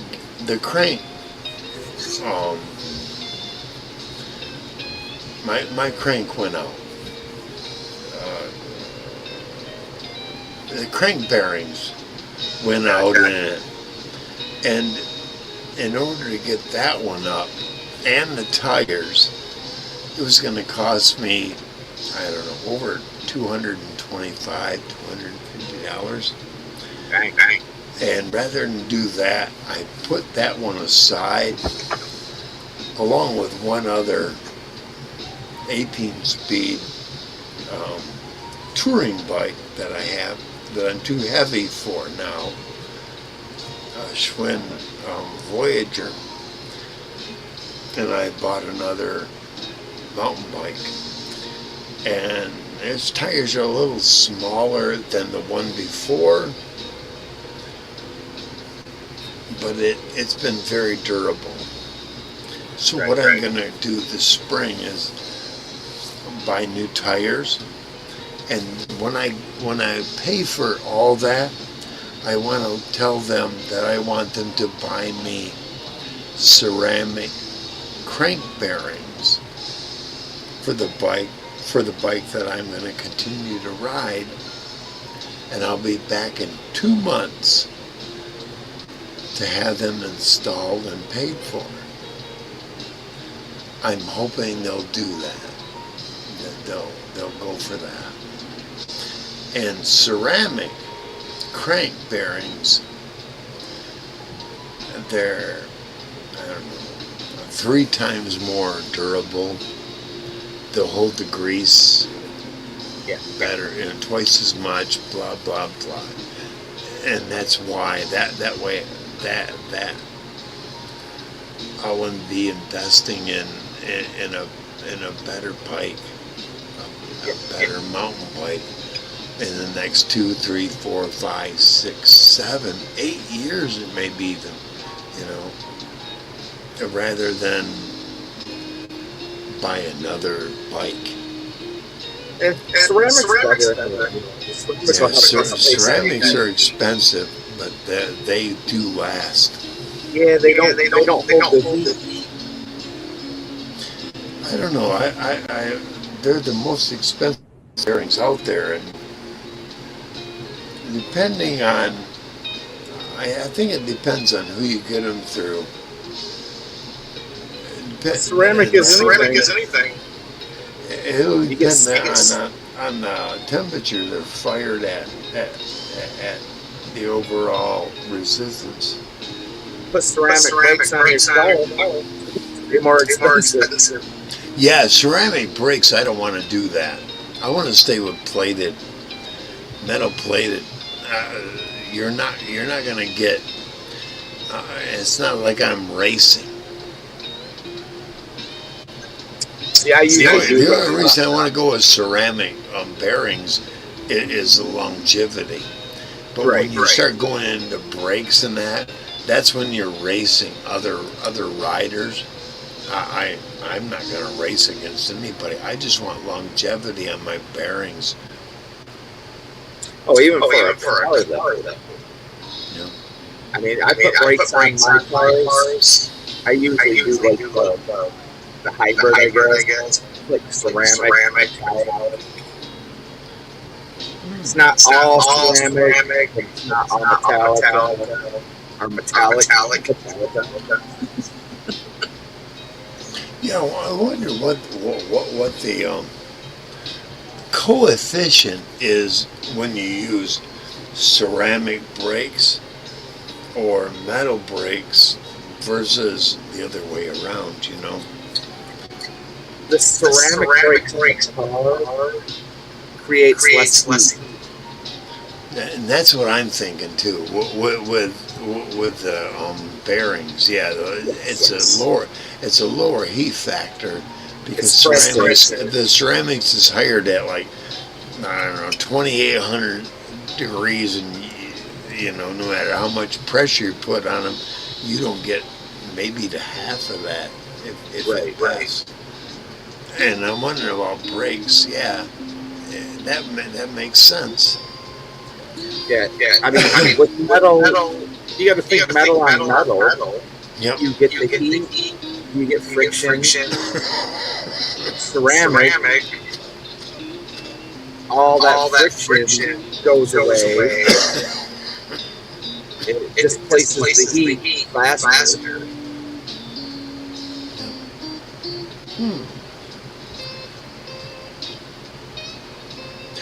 Combination.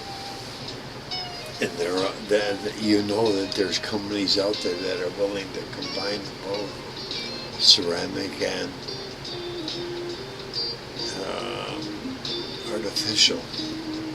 Oh yeah. Call it polyatromatics. Yeah, I think they call it polyatromatics, where they're combining metal and plastics, basically. Yeah.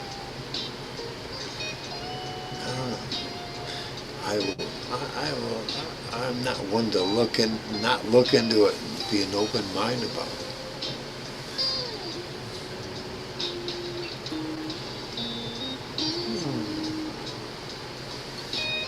Yeah. I don't know. This ginger mix is good. There's something about it. I feel like I'm drinking less, but I'm really not. At the same time, it soothes my gut, when I'm drinking rum and See, I used to do Captain 7 Up. Yeah. That's good. I'm wondering about Sprite, but it seems a little too fruity to me when I'm drinking Sprite. Maybe it's a little more. I don't know. It's almost like a 7 Up, I guess. But maybe more lime. Yeah, I think that's what it is. It's the lime content. Limey.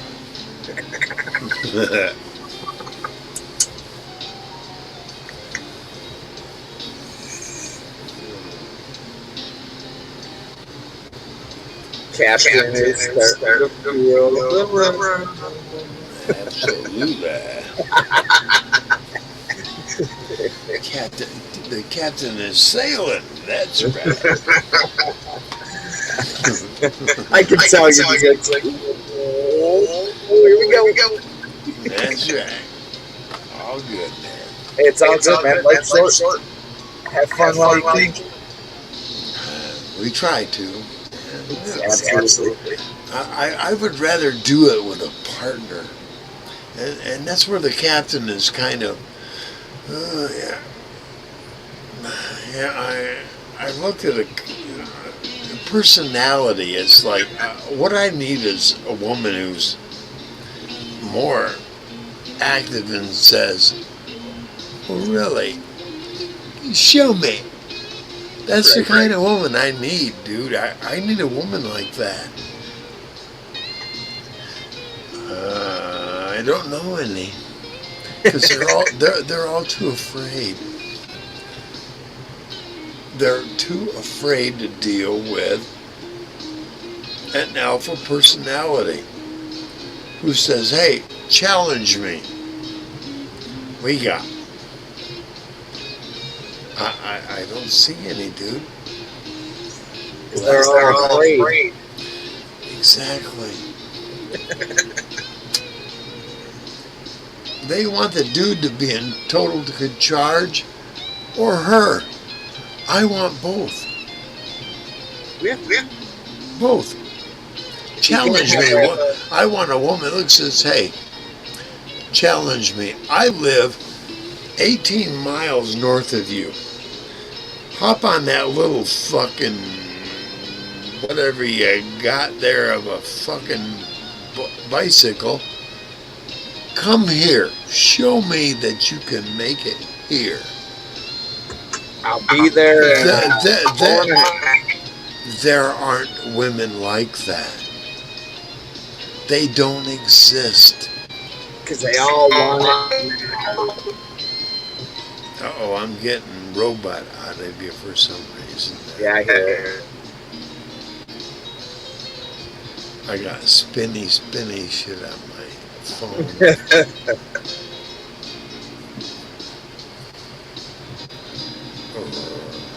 Check. Yeah, it's still robot now. But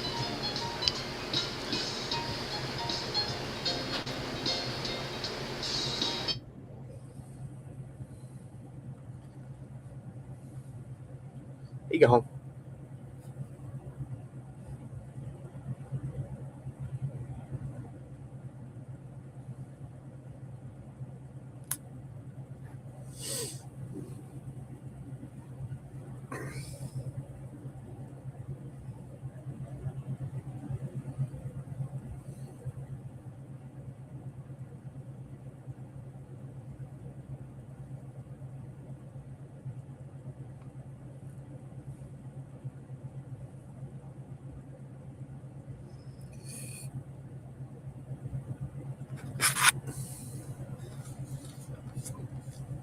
Oh, shoot.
Captain jumped overboard.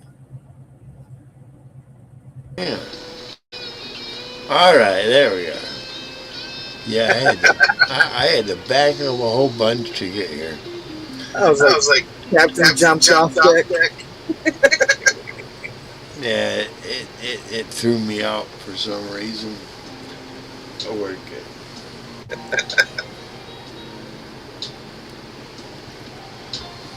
Oh yeah.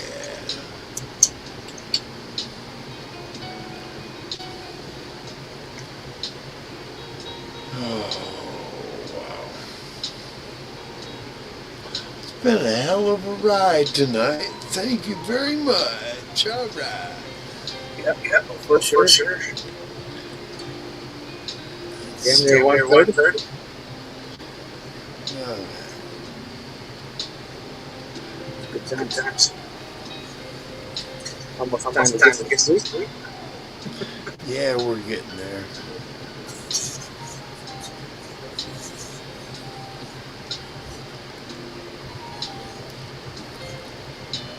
There we go. All right. Yeah, I'm getting there. I'm just kind of going through what I can. Hey, you guys! Let's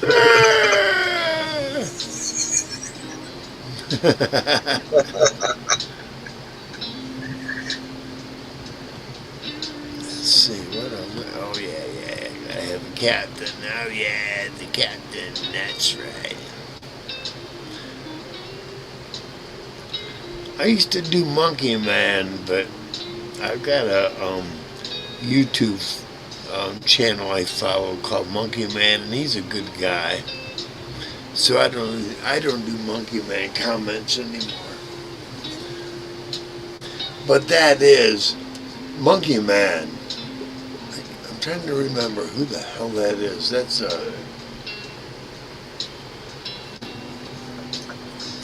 because he partners up with this other fucktard from Oregon or wherever the fuck he was. I'm trying to remember his real channel name. I really don't care. I guess it doesn't matter. What was it about? Well, here's the thing. I was on Devo's Weed channel, a paying subscriber, and this little peckerhead, I can't remember his name now, he come up there like a monkey, tipping over everybody's fucking water, drink, whatever. And I because he wouldn't leave anybody alone in the chat, I timed him out for 300 whole seconds. And once I did that on Devo's Weed channel, I was targeted by, I don't know, 4 or 5 of them. What a drunk alcoholic, blah, blah, blah, blah, blah, blah. Son of a bitch he was for restricting him for a whole 300 fucking seconds. Ever since then, that channel and everybody connected to it that said some nasty ass bullshit, you can go fuck yourself. And I blocked, and I made a point to subscribe to every one of them little motherfucking pricks, and every time they come up, I block them. Not block them. I put up a negative. I do a negative thumbs down. I've been doing that for a few years. Because you want to be a fucking racist, bigoted, prickhead motherfucker to me? Guess what? That's what you get. I don't get on here and I don't rattle them. I don't rile them. I don't rally to go against their channels. But I can give them a thumbs down, and every time they post something, it takes about 38% of the people that they would normally project to, it removes it. Fuck you. Fuck them. It takes a third out of their projected future fucking viewers. I'm glad.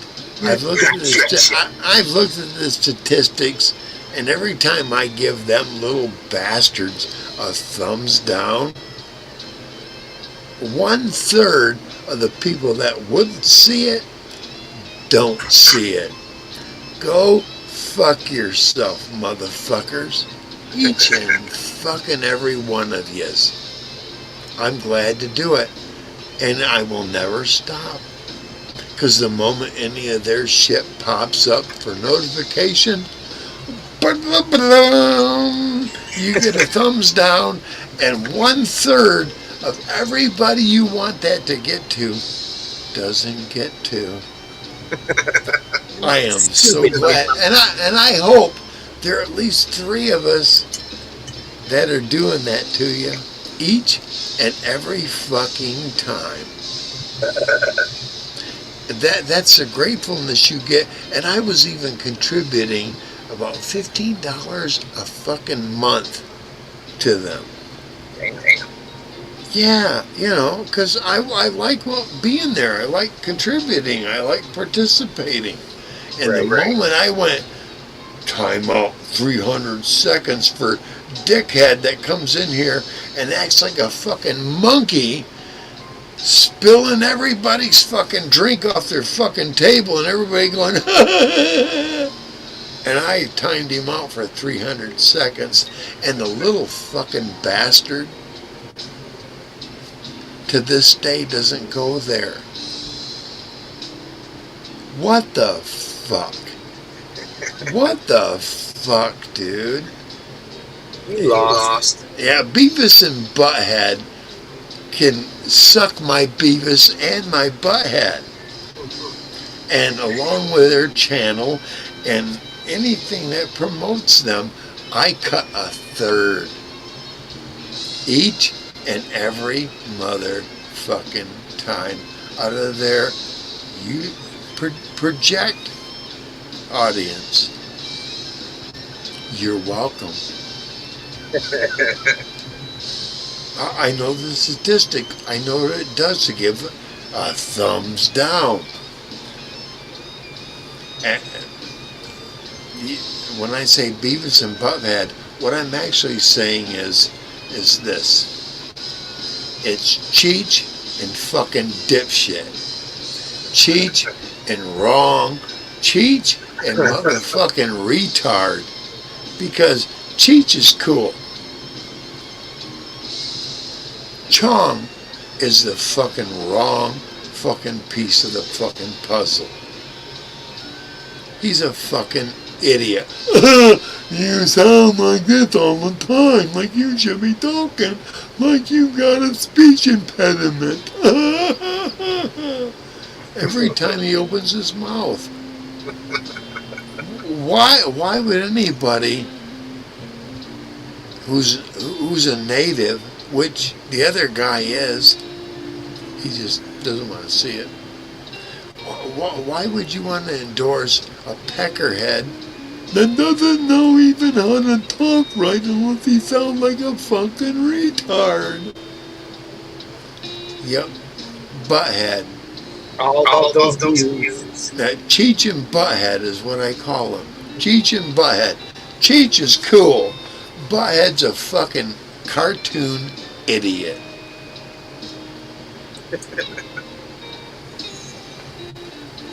That's where I stand.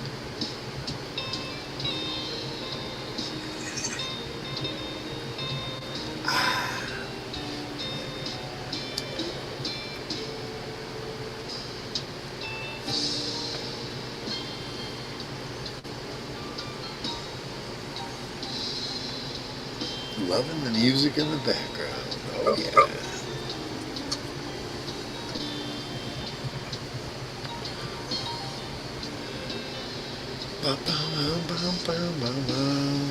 Let's see. I can bring this up a little bigger. I think. Hey, there we go. Hey, look at us.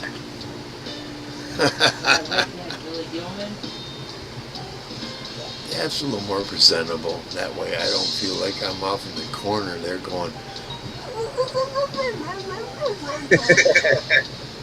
And better fight that. Somebody might get triggered.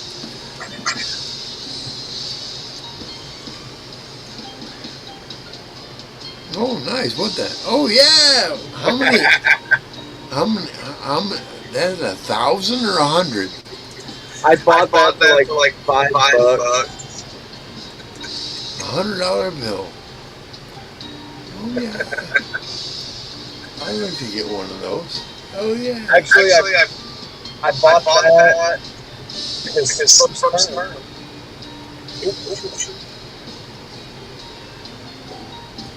It's actually $100 bill, gold plated. So they say. Nice. Soft color. Nice. Hell yeah. Beautiful.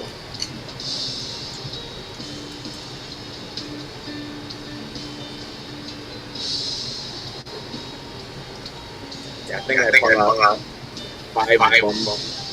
Gave one to my brother. Yeah, I gave one to my brother. One to my mom. She liked Trump back in the day. Now she's like, oh, he's the anti-Trump. Like, stop. Yeah, no shit. It's a good stop watching freaking news. If they watch The View at the very beginning, they all hugged and kissed him. I know.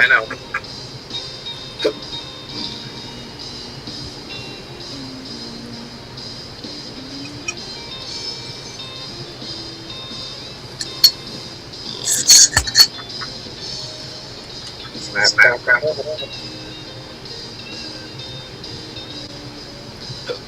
Oh, wow.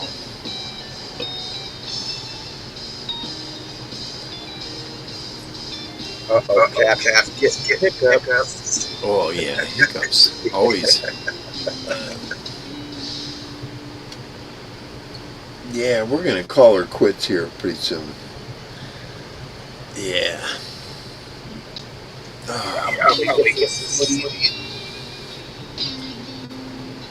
Figure out more booty. Well, Mr. Reese, I appreciate you being here for the duration.